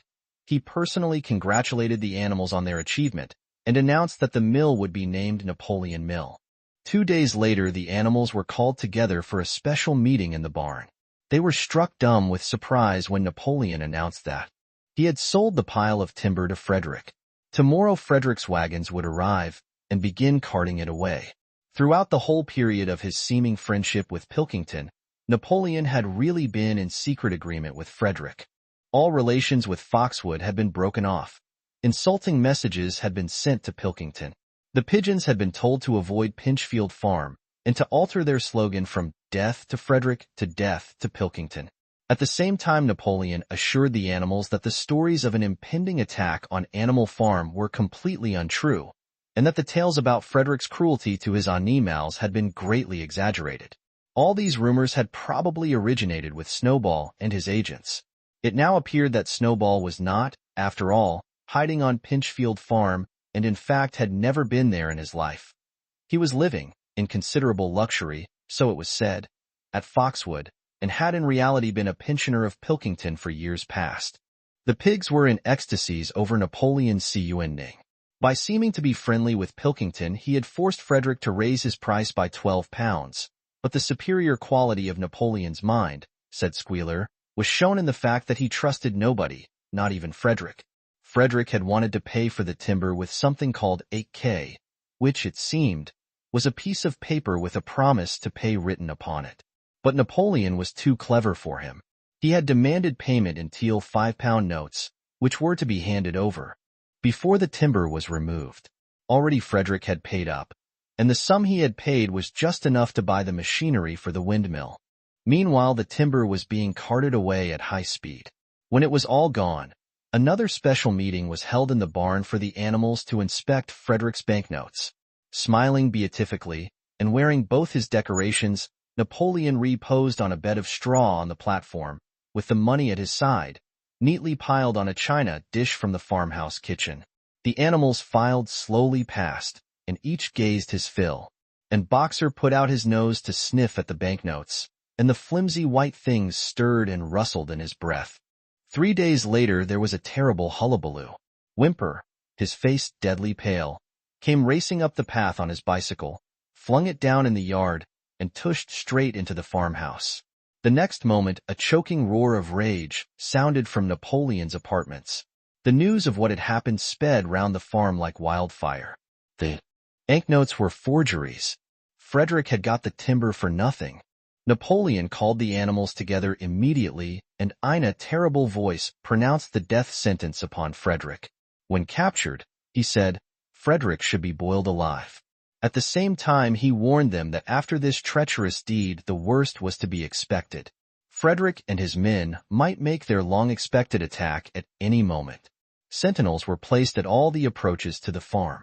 In addition, 4 pigeons were sent to Foxwood with a conciliatory message, which it was hoped might re-establish good relations with Pilkington. The very next morning the attack came. The animals were at breakfast when the lookouts came racing in with the news that Frederick and his followers had already come through the 5-barred gate. Boldly enough the animals sallied forth to meet them, but this time they did not have the easy victory that they had had in the Battle of the Cow Shed. There were 15 men, with half a dozen guns between them, and they opened fire as soon as they got within 50 yards.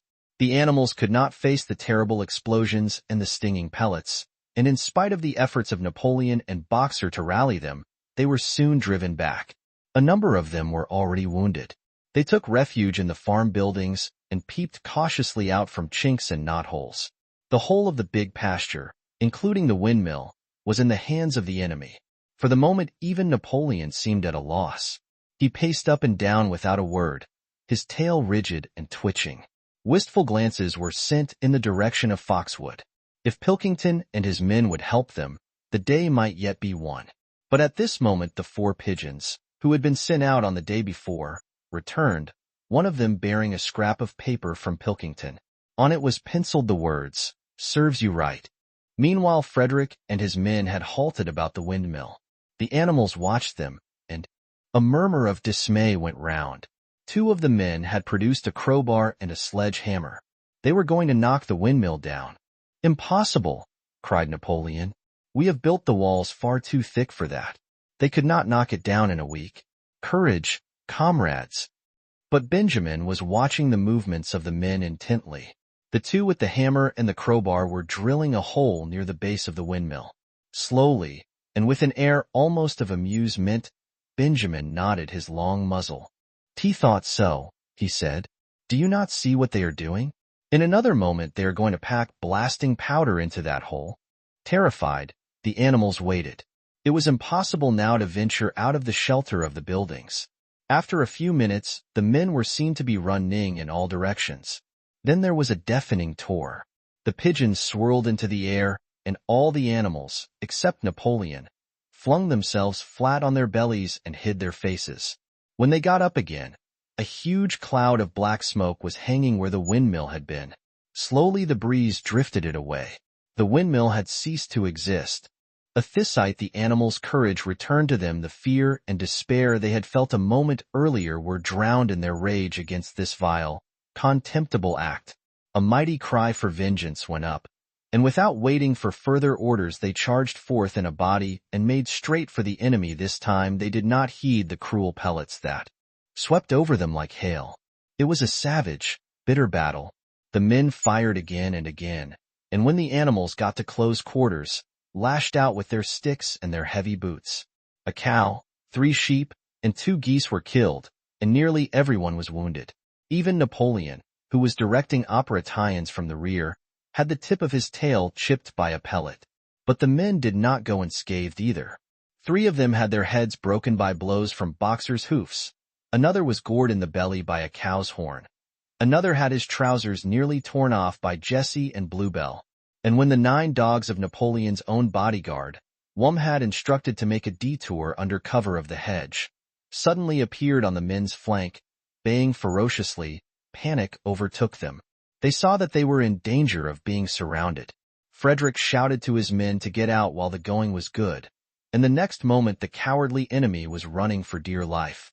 The animals chased them right down to the bottom of the field, and got in some last kicks at them as they forced their way through the thorn hedge.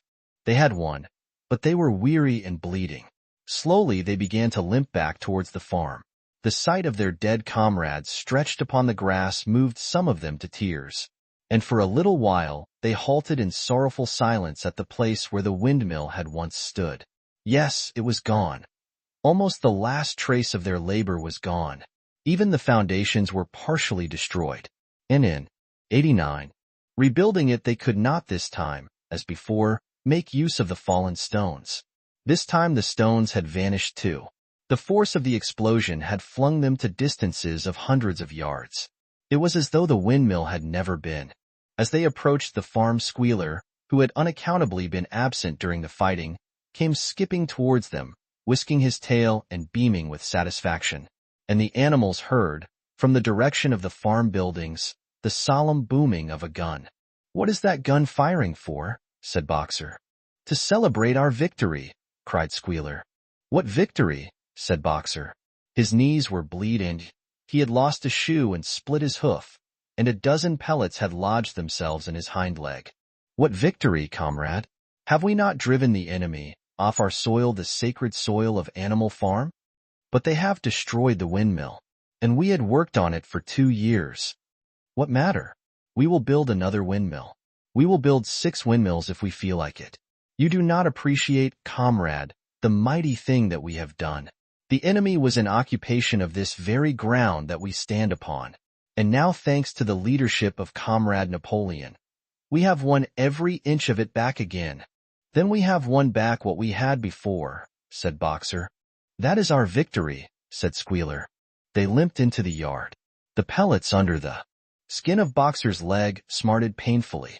He saw ahead of him the heavy labor of rebuilding the windmill from the foundations, and already in imagination he braced himself for the task. But for the first time it occurred to him that he was 11 years old, and that perhaps his great muscles were not quite what they had once been. But when the animals saw the green flag flying, and heard the gun firing again, 7 times it was fired in all, and heard the speech that Napoleon made, congratulating them on their conduct, it did seem to them after all that they had won a great victory. The animals slain in the battle were given a solemn funeral. Boxer and Clover pulled the wagon which served as a hearse, and Napoleon himself walked at the head of the procession. 2 whole days were given over to celebrations. There were songs, speeches, and more firing of the gun, and a special gift of an apple was bestowed on every animal, with 2 ounces of corn for each bird and 3 biscuits for each dog. It was announced that the battle would be called the Battle of the Windmill, and that Napoleon had created a new decoration, the Order of the Green Banner, which he had conferred upon himself. In the general rejoicings, the unfortunate affair of the banknotes was forgotten. That was a few days later than this that the pigs came upon a case of whiskey in the cellars of the farmhouse. It had been overlooked at the time when the house was first occupied. That night there came from the farmhouse the sound of loud singing, in which, to everyone's surprise, the strains of Beasts of England were mixed up. At about 9:30 Napoleon, wearing an old bowler hat of Mr. Jones's, was distinctly seen to emerge from the back door, gallop rapidly round the yard, and disappear indoors again. But in the morning a deep silence hung over the farmhouse. Not a pig appeared to be stirring. It was nearly 9 o'clock when Squealer made his appearance, walking slowly and dejectedly, his eyes dull, his tail hanging limply behind him, and with every appearance of being seriously ill. He called the animals together and told them that he had a terrible piece of news to impart. Comrade Napoleon was dying. A cry of lamentation went up. Straw was laid down outside the doors of the farmhouse, and the animals walked on tiptoe. With tears in their eyes, they asked one another what they should do if their leader were taken away from them. A rumor went round that Snowball had after all contrived to introduce poison into Napoleon's food. At 11 o'clock Squealer came out to make another announcement. As his last act upon earth, Comrade Napoleon had pronounced a solemn decree. The drinking of alcohol was to be punished by death. By the evening, however, Napoleon appeared to be somewhat better, and the following morning, Squealer was able to tell them that he was well on the way to recovery. By the evening of that day Napoleon was back at work, and on the next day it was learned that he had instructed Whymper to purchase in Willingdon some booklets on brewing and distilling. Week later Napoleon gave orders that the small paddock beyond the orchard, which it had previously been intended to set aside as a grazing ground for animals who were past work, was to be plowed up. It was given out that the pasture was exhausted and needed reseeding, but it soon became known that Napoleon intended to sow it with barley. About this time there occurred a strange incident which hardly anyone was able to understand. One night at about 12 o'clock there was a loud crash in the yard, and the animals rushed out of their stalls.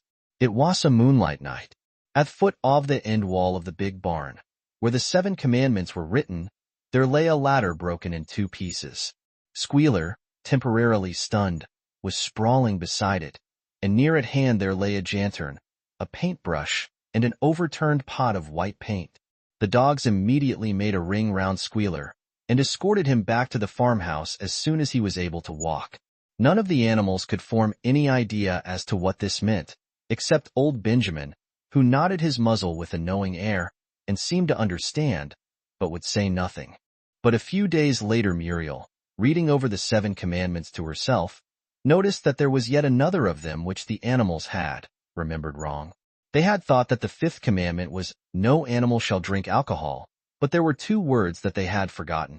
Actually the commandment read, "No animal shall drink alcohol to excess." Chapter 9. Pew's split hoof was a long time in healing. They had started the rebuilding of the windmill the day after the victory celebrations were ended. Boxer refused to take even a day off work and made it a point of honor not to let it be seen that he was in pain. In the evening, he would admit privately to Clover that the hoof troubled him a great deal. Clover treated the hoof with poultices offherbs which she prepared by chewing them, and both she and Benjamin urged Boxer to work less hard. "A horse's lungs do not last forever," she said to him. But Boxer would not listen. He had, he said, only one real ambition left, to see the windmill well underway before he reached the age for retirement. At the beginning, when the laws of Animal Farm were first formulated, the retiring age had been fixed for horses and pigs at 12, for cows at 14, for dogs at 9, for sheep at 7, and for hens and geese at 5. Liberal old age pensions had been agreed upon. As yet no animal had actually retired on pension, but of late the subject had been discussed more and more. Now that the small field beyond the orchard had been set aside for barley, it was rumored that a corner of the large pasture was to be fenced off and turned into a grazing ground for superannuate animals. For a horse, it was said, the pension would be 5 pounds of corn a day, and in winter, 15 pounds of hay, with a carrot or possibly an apple on public holidays. Boxer's 12th birthday was due in the late summer of the following year. Meanwhile, life was hard. The winter was as cold as the last one had been, and food was even shorter. Once again, all rations were reduced, except those of the pigs and dogs.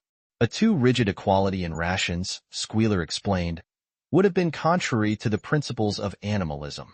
In any case, he had no difficulty in proving to the other animals that they were not in reality short of food, whatever the appearances might be. For the time being, certainly, it had been found necessary to make a readjustment of rations. Squealer always spoke of it as a readjustment, never as a deduction. But in comparison with the days of Jones, the improvement was enormous.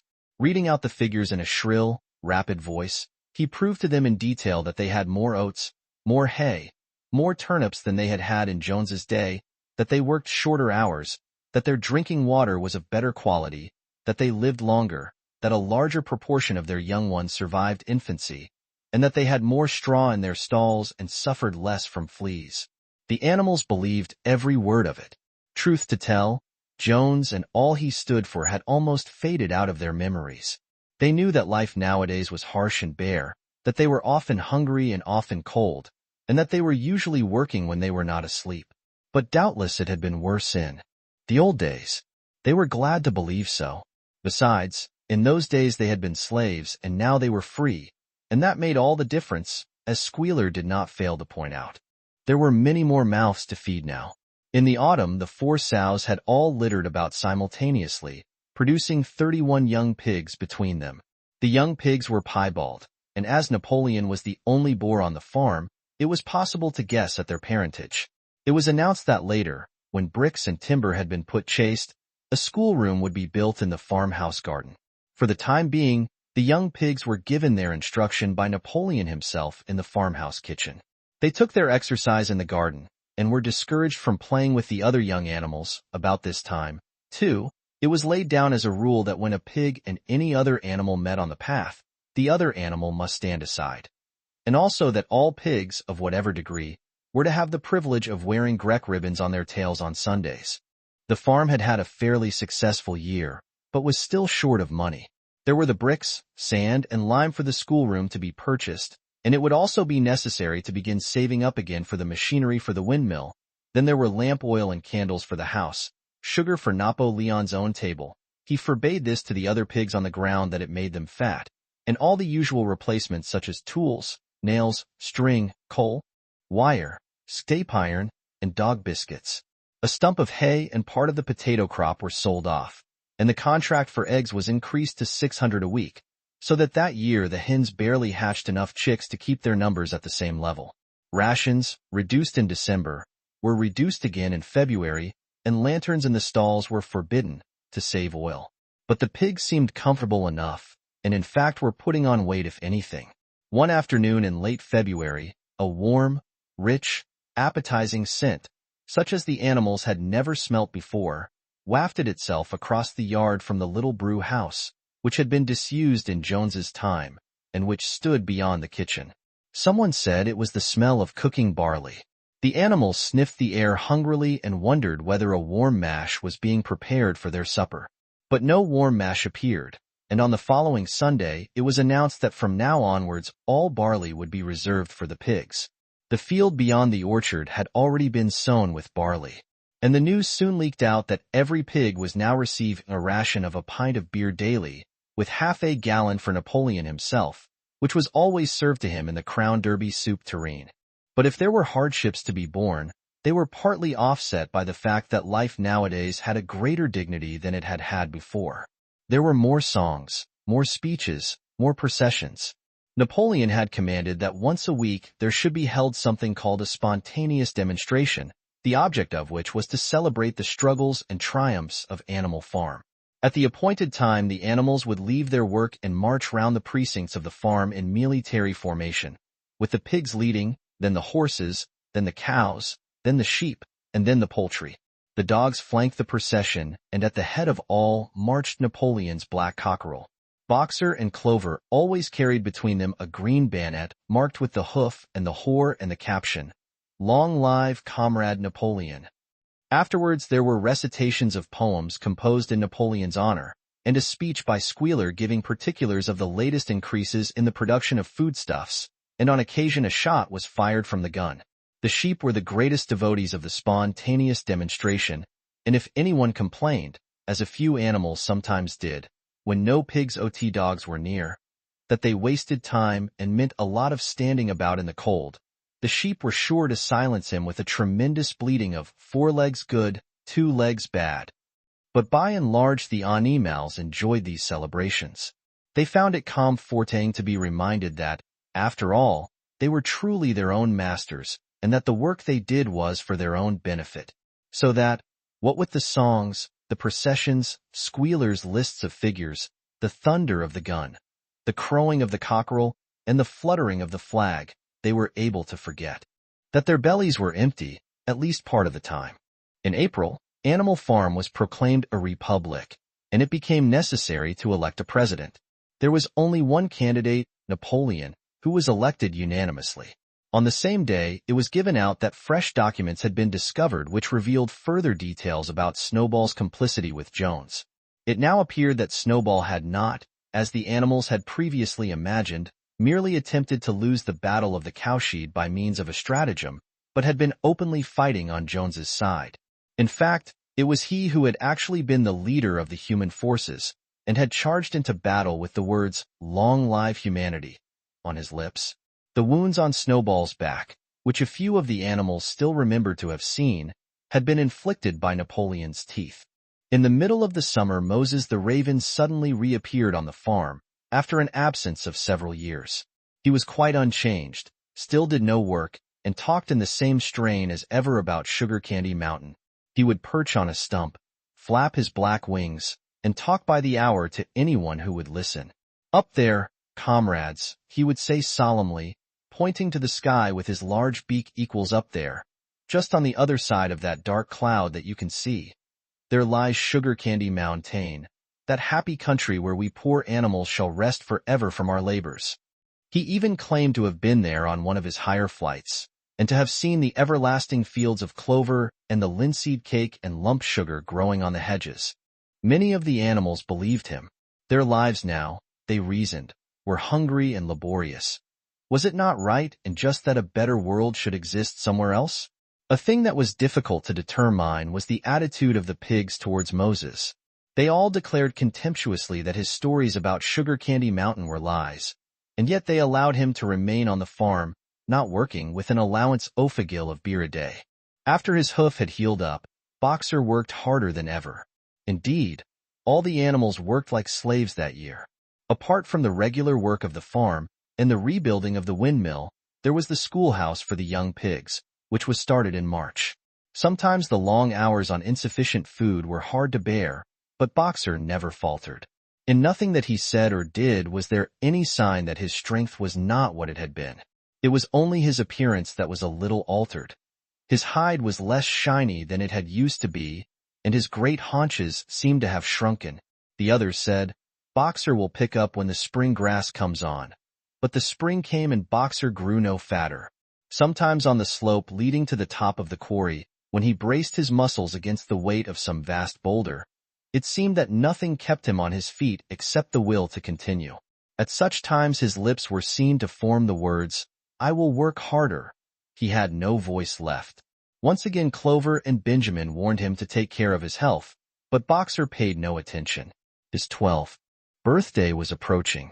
He did not care what happened so long as a good store of stone was accumulated before he went on pension. Late one evening in the summer, a sudden rumor ran round the farm that something had happened to Boxer. He had gone out alone to drag a load of stone down to the windmill. And sure enough, the rumor was true. A few minutes later 2 pigeons came racing in with the news. "Boxer has fallen. He is lying on his side and can't get up." About half the animals on the farm rushed out to the knoll where the windmill stood. There lay Boxer, between the shafts of the cart, his neck stretched out, unable even to raise his head. His eyes were glazed, his sides matted with sweat. A thin stream of blood had trickled out of his mouth. Clover dropped to her knees at his side. "Boxer," she cried, "how are you?" "Iris my lung," said Boxer in a weak voice. "It does ot matter. I think you will be able to finish the windmill without me. There is a pretty good store of stone accumulated. I had only another month to go in any case. To tell you the truth, I had been looking forward to my retirement, and perhaps, as Benjamin is growing old too, they will let him retire at the same time and be a companion to me." "We must get help at once," said Clover. "Run, somebody, and tell Squealer what has happened." All the other animals immediately raced back to the farmhouse to give Squealer the news. Only Clover remained and Benjamin, who lay down at Boxer's side, and without speaking, kept the flies off him with his long tail. After about a quarter of an hour Squealer appeared, full of sympathy and concern. He said that Comrade Napoleon had learned with the very deepest distress of this misfortune to one of the most loyal workers on the farm, and was already making arrangements to send Boxer to be treated in the hospital at Willingdon. The animals felt a little uneasy at this. Except for Molly and Snowball, no other animal had ever left the farm, and they did not like to think of their sick comrade in the hands of human beings. However, Squealer easily convinced them that the veterinary surgeon in Willingdon could treat Boxer's case more satisfactorily than could be done on the farm. And about half an hour later, when Boxer had somewhat recovered, he was with difficulty got onto his feet, and managed to limp back to his stall, where Clover and Benjamin had prepared a good bed of straw for him. For the next 2 days Boxer remained in his stall. The pigs had sent out a large bottle of pink medicine which they had found in the medicine chest in the bathroom, and Clover administered it to Boxer twice a day after meals. In the evenings, she lay in his stall and talked to him, while Benjamin kept the flies off him. Boxer professed not to be sorry for what had happened. "I've made a good recovery. He might expect to live another 3 years, and he looked forward to the peaceful days that he would spend in the corner of the big pasture. It would be the first time that he had had leisure to study and improve his mind. He intended, he said, to devote the rest of his life to learning the remaining 22 letters of the alphabet. However, Benjamin and Clover could only be with Boxer after working hours, and it was in the middle of the day when the van came to take him away. The animals were all at work weeding turnips under the supervision of a pig, when they were astonished to see Benjamin come galloping from the direction of the farm buildings, braying at the top of his voice. It was the first time that they had ever seen Benjamin excited. Indeed, it was the first time that anyone had ever seen him gallop. "Quick, quick!" he shouted. "Come at once. They're taking Boxer away." Without waiting for orders from the pig, the animals broke off work and raced back to the farm buildings. Sure enough, there in the yard was a large closed van, drawn by 2 horses, with lettering on its side and a sly-looking man in a low-crowned bowler hat sitting on the driver's seat. And Boxer's stall was empty. The animals crowded round the van. "Goodbye, Boxer," they chorused. "Goodbye." "Fools! Fools!" shouted Benjamin, prancing round them and stamping the earth with his small hoofs. "Fools! Do you not see what is written on the side of that van?" That gave the animals pause, and there was a hush. Muriel began to spell out the words. But Benjamin pushed her aside, and in the midst of a deadly silence he read, Alfred Simmons, horse slaughterer and glue boiler, Willingdon. Dealer in hides and bone meal. Kennels supplied. Do you not understand what that means? They are taking Boxer to the knackers. A cry of horror burst from all the animals. At this moment, the man on the box whipped up his horses, and the van moved out of the yard at a smart trot. All the animals followed, crying out at the tops of their voices. Clover forced her way to the front. The van began to gather speed. Clover tried to stir her stout limbs to a gallop and achieved a canter. "Boxer!" she cried. "Boxer! Boxer!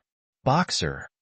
And just at this moment, as though he had heard the uproar outside, Boxer's face, with the white stripe down his nose, appeared at the small window at the back of the van. "Boxer!" cried Clover in a terrible voice. "Boxer! Get out! Get out quickly! They are taking you to your death!" All the animals took up the cry of "Get out, Boxer! Get out!"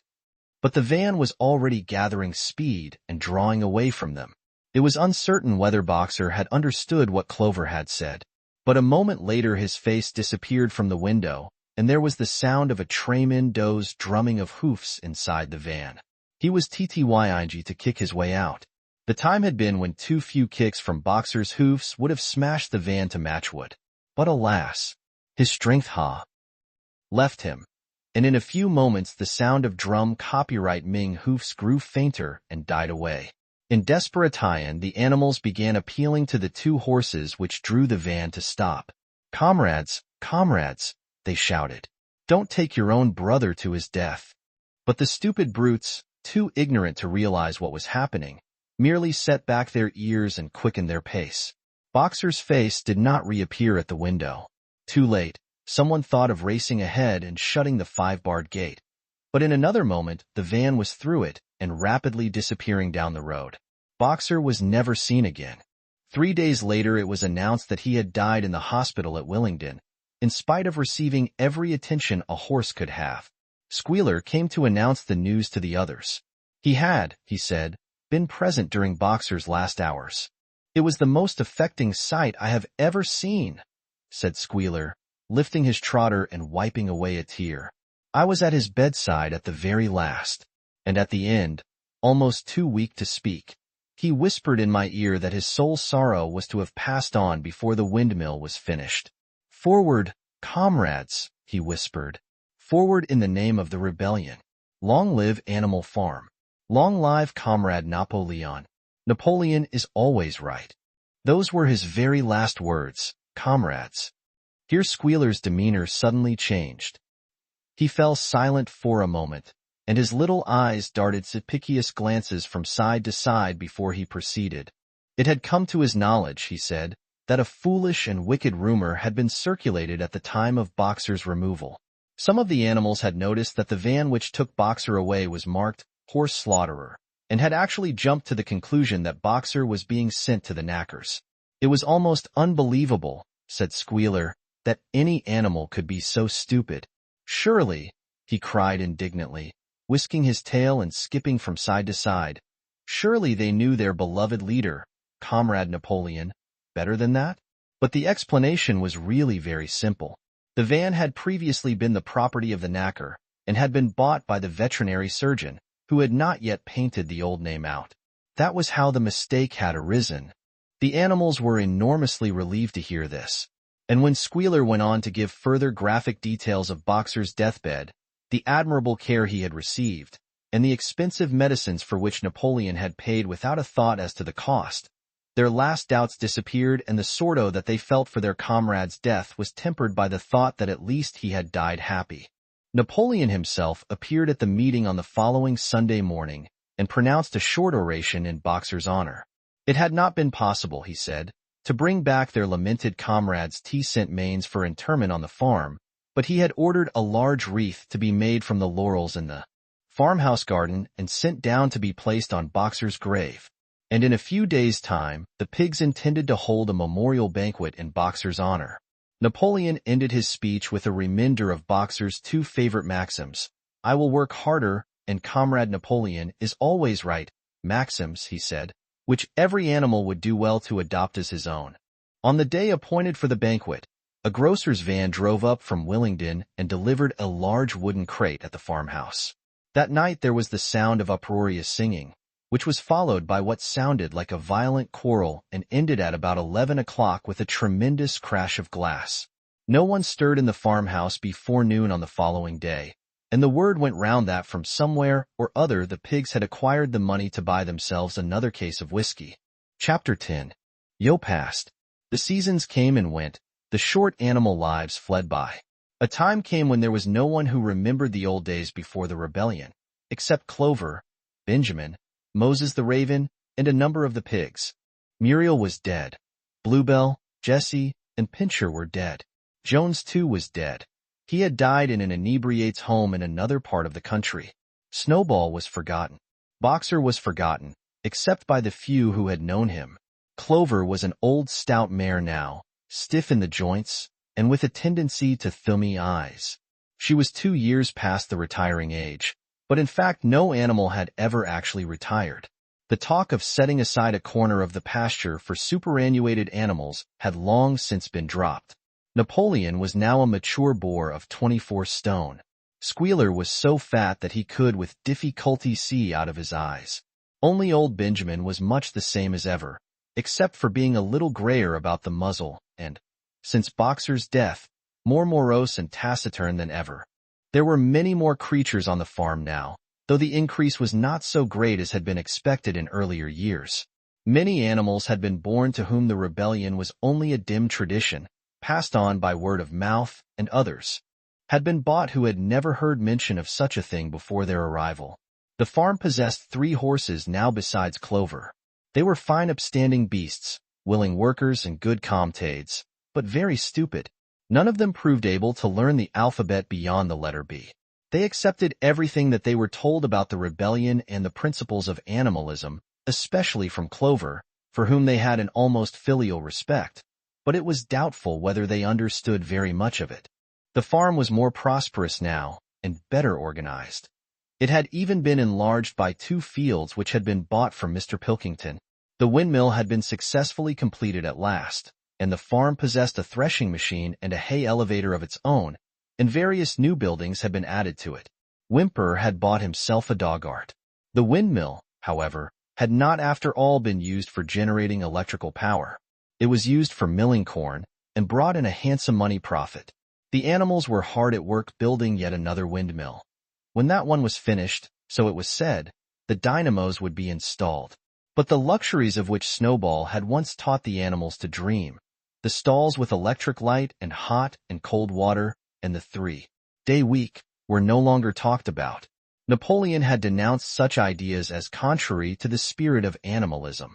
The truest happiness, he said, in working hard and living frugally. Somehow it seemed as though the farm had grown richer without making the animals themselves any richer, except, of course, for the pigs and the dogs. Perhaps this was partly because there were so many pigs and so many dogs. It was not that these creatures did not work, after their fashion. There was, as Squealer was never tired of explaining, endless work in the supervision and organization of the farm. Much of this work was of a kind that the other animals were too ignorant to understand. For example, Squealer told them that the pigs had to expend enormous labors every day upon Mr. E.'s things called files, reports, minutes, and memoranda. These were large sheets of paper which had to be closely covered with writing, and as soon as they were so covered, they were burnt in the furnace. This was of the highest importance for the welfare of the farm, Squealer said, but still, neither pigs nor dogs produced any food by their own labor, and there were very many of them, and their appetites were always good.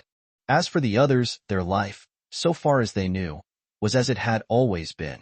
They were generally hungry, they slept on straw, they drank from the pool, they labored in the fields. In winter they were troubled by the cold, and in the summer by the flies. Sometimes the older ones among them racked their memories and tried to determine whether in the early days of the rebellion, when Jones's expulsion was still recent, things had been better or worse than now. They could not remember. There was nothing with which they could compare their present lives.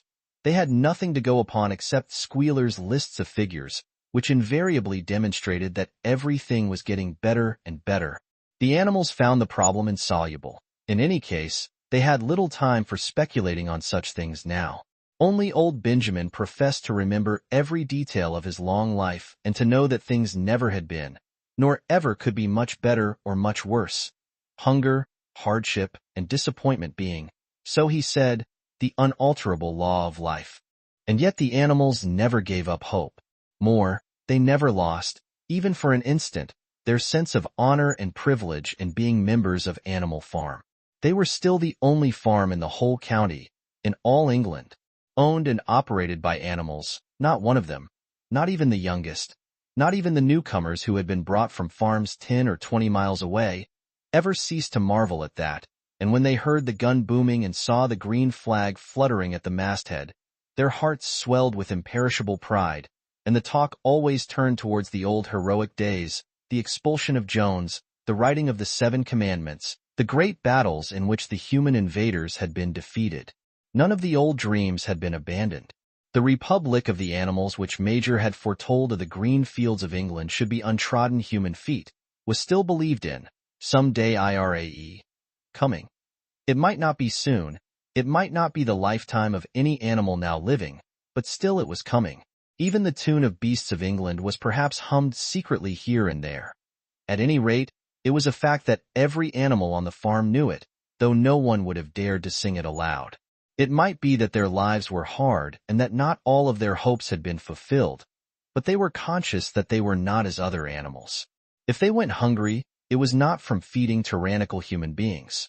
If they worked hard, at least they worked for themselves. No creature among them went upon 2 legs. No creature called any other creature master. All animals were equal. One day an early summer squealer ordered the sheep to follow him, and led them out to a piece of waste ground at the other end of the farm, which had become overgrown with birch saplings. The sheep spent the whole day there browsing at the leaves under Squealer's supervision. In the evening he returned to the farmhouse himself, but, as it was warm weather, told the sheep to stay where they were. It ended by their remaining there for a whole week, during which time the other animals saw nothing of them. Squealer was with them for the greater part of every day. He was, he said, teaching them to sing a new song, for which privacy was needed. TT was just after the sheep had returned, on a pleasant evening when the animals had finished work and were making their way back to the farm buildings, that the terrified neighing of a horse Riz sounded from the yard. Startled, the animals stopped in their tracks. It was Clover's voice. She neighed again, and all the animals broke into a gallop and rushed into the yard. Then they saw what Clover had seen. It was a pig walking on his hind legs. Yes, it was Squealer. A little awkwardly, as though not quite used to supporting his considerable bulk in that position, but with perfect balance, he was strolling across the yard. And a moment later, out from the door of the farmhouse came a long file of pigs, all walking on their hind legs. Some did it better than others. 1 or 2 were even a trifle unsteady and looked as though they would have liked the support of a stick, but every one of them made his way right round the yard successfully, and finally there was a tremendous baying of dogs and a shrill crowing from the black cockerel, and out came Napoleon himself, majestically upright, casting haughty glances from side to side, and with his dogs gambolling round him. He carried a whip in his trotter. There was a deadly silence. Amazed, terrified, huddling together, the animals watched the long line of pigs march slowly round the yard. It was as though the world had turned upside down. Then there came a moment when the first shock had worn off and when, in spite of everything, terror of the dogs, and of the through long years of never titicizing, no matter what have uttered some word of protest. But just at that moment, as though at a signal, all the sheep burst out into a tremendous bleating of 4 legs good, 2 legs better. 4 legs good, 2 legs better. 4 legs good, 2 legs better. It went on for 5 minutes without stopping, and by the time the sheep had quieted down, the chance to utter any protest had passed, for the pigs had marched back into the farmhouse. Benjamin felt a nose nuzzling at his shoulder. He looked round. It was Clover. Her old eyes looked dimmer than ever. Without saying anything, she tugged gently at his mane and led him round to the end of the big barn, where the 7 commandments were written, For a minute or two they stood gazing at the tarred wall with its white lettering. "My sight is failing," she said finally. "Even when I was young I could not have read what was written there.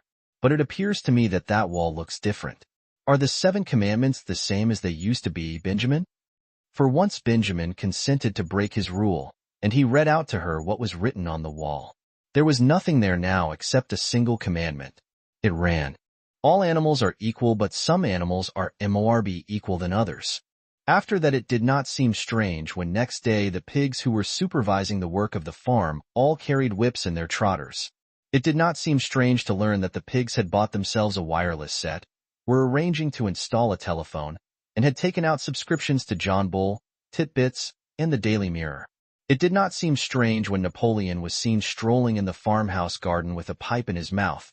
No, not even when the pigs took Mr. Jones's clothes out of the wardrobes and put them on, Napoleon himself appearing in a black coat, rat-catcher breeches, and leather leggings, while his favorite sow appeared in the watered silk dress which Mrs. Jones had been used to wear on Sundays. A week later, in the afternoon, a number of dog carts drove up to the farm. A deputation of boring farmers had been invited to make a tour of inspection.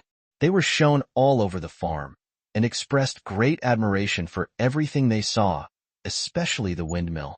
The animals were weeding the turnip field. They worked diligently, hardly raising their faces from the ground, and not knowing whether to be more frightened of the pigs or of the human visitors. That evening loud laughter and bursts of singing came from the farmhouse, and suddenly, at the sound of the mingled voices, the animals were stricken with curiosity.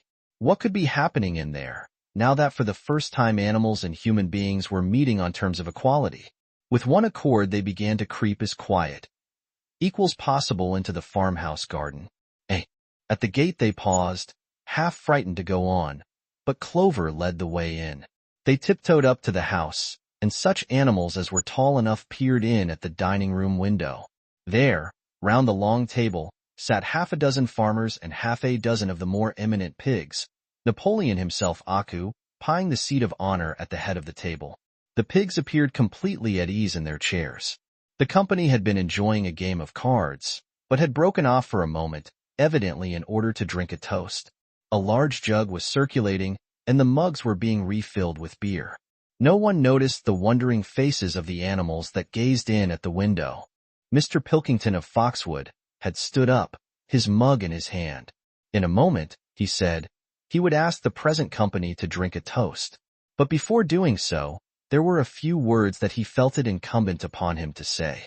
TT was a source of great satisfaction to him, he said, and, he was sure, to all others present, to feel that a long period of mistrust and misunderstanding had now come to an end. There had been a time, not that he, or any of the present company, had shared such sentiments, but there had been a time when the respected proprietors of Animal Farm had been regarded, he would not say with hostility, but perhaps with a certain measure of misgiving, by their human neighbors. Unfortunate incidents had occurred, mistaken ideas had been current. It had been felt that the existence of a farm owned and operated by pigs was somehow abnormal and was liable to have an unsettling effect in the neighborhood. Too many farmers had assumed, without due inquiry, that on such a farm a spirit of license and indiscipline would prevail.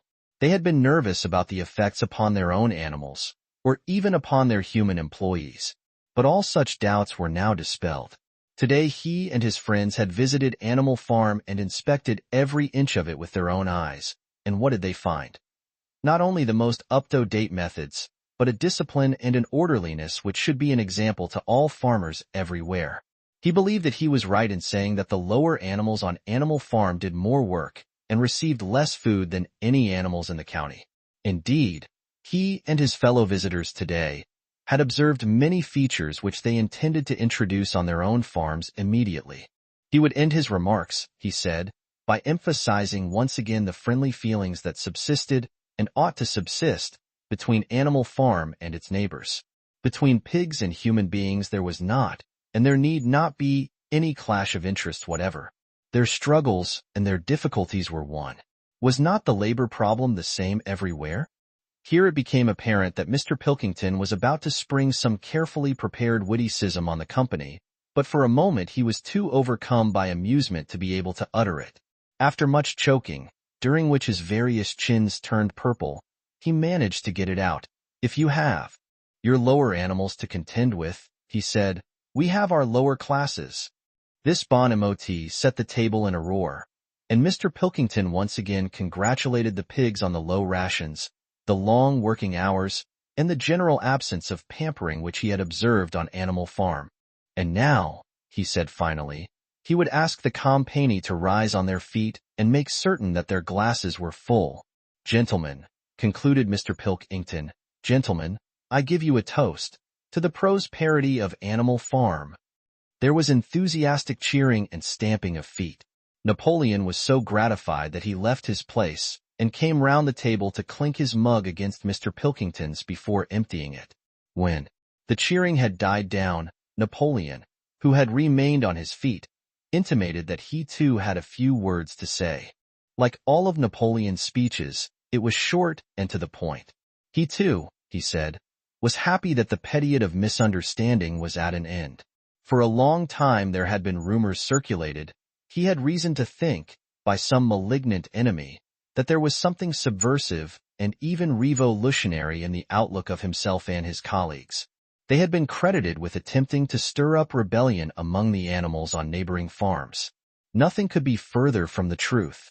Their sole wish, now and in the past, was to live at peace and in normal business relations with their neighbors. This farm, which he had the honor to control, he added, was a cooperative enterprise. The title deeds, which were in his own possession, were owned by the pigs jointly. He did not believe, he said, that any of the old suspicions still lingered, but certain changes had been made recently in the routine of the farm which should have the effect of promoting confidence still further. Hitherto the animals on the farm had had a rather foolish custom of addressing one another as comrade. This was to be suppressed. There had also been a very strange custom, whose origin was unknown, of marching every Sunday morning past a boar's skull which was nailed to a post in the guard den. This, too, would be suppressed, and the skull had already been buried. His visitors might have observed, too, the green flag which flew from the masthead. If so, they would perhaps have noted that the white hoof and horn with which it had previously been marked had now been removed. It would be a plain green flag from now onwards. He had only one criticism, he said, to make of Mr. Pilkington's excellent and neighborly speech. Mr. Pilkington had referred throughout to Animal Farm. He could not of course know, for he, Napoleon, was only now for the first time announcing it that the name Animal Farm had been abolished. Henceforward the farm was to be known as the Manor Farm, which, he believed, was its correct and original name. "Gentlemen," concluded Napoleon, "I will give you the same toast as before, but in a different form. Fill your glasses to the brim. Gentlemen, here is my toast, to the prosperity of the Manor Farm." There was the same hearty cheering as before, and the mugs were emptied to the dregs. But as the animals outside gazed at the scene, it seemed to them that some strange thing was happening. What was it that had altered in the faces of the pigs? Clover's old dim eyes flitted from one face to another. Some of them had 5 chins, some had 4, some had 3. But what was it that seemed to be melting and changing? Then, the applause having come to an end, the company took up their cards and continued the game that had been interrupted, and the animals crept silently away. But they had not gone 20 yards when they stopped short. An uproar of voices was coming from the farmhouse. They rushed back and looked through the window again. Yes, a violent quarrel was in progress. There were shoutings, bangings on the table, sharp, suspicious glances, furious denials. The source of the trouble appeared to be that Napoleon and Mr. Pilkington had catch-played an ace of spades simultaneously.